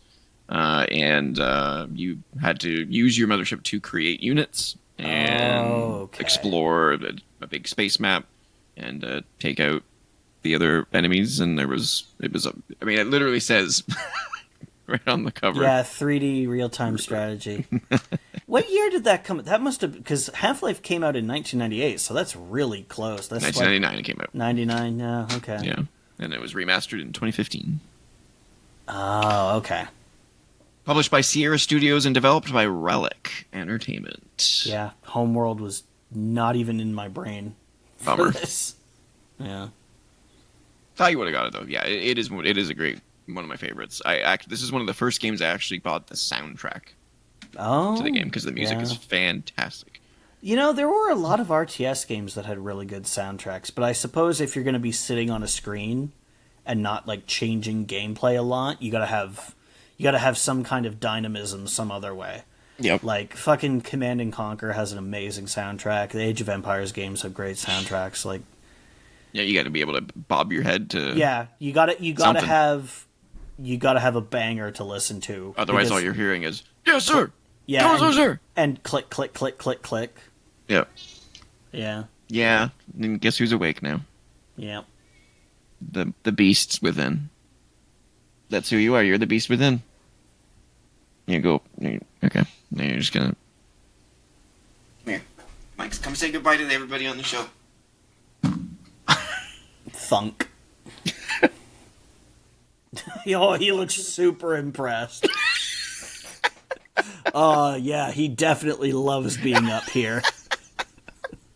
You're good, buddy. Go back. There you go. That is a cat who is exactly where he wants to be. That look was perfect. Yeah. I love it. Yeah. All right. Well, that, ladies and gentlemen, is our show. That's another one in the books. Another one in the books, man. That was a good show. Oh, you know what we forgot to do? What did we forget to do? We forgot to say where, if you want to send a question in, where you'd send it to. Oh, absolutely. First of all, you can send your questions into co.op.podcasts@gmail.com. And if you want to reach me, I'm at COE_TJLeo on Twitter. And I am at Ninjas on Twitter. Yes, you are. And don't forget to comment, like, share, subscribe. If you want to subscribe, you can click up here. Call to action stuff. Yeah. And down here, previous episode. Our last episode of Press Pause. Actually, you know what? I'll put the Press Pause Extra down there. Oh. Just so you guys can have access to that real easy in case you want to check that out. Yep. Thank you for listening. Thank you for watching. Now get back to gaming.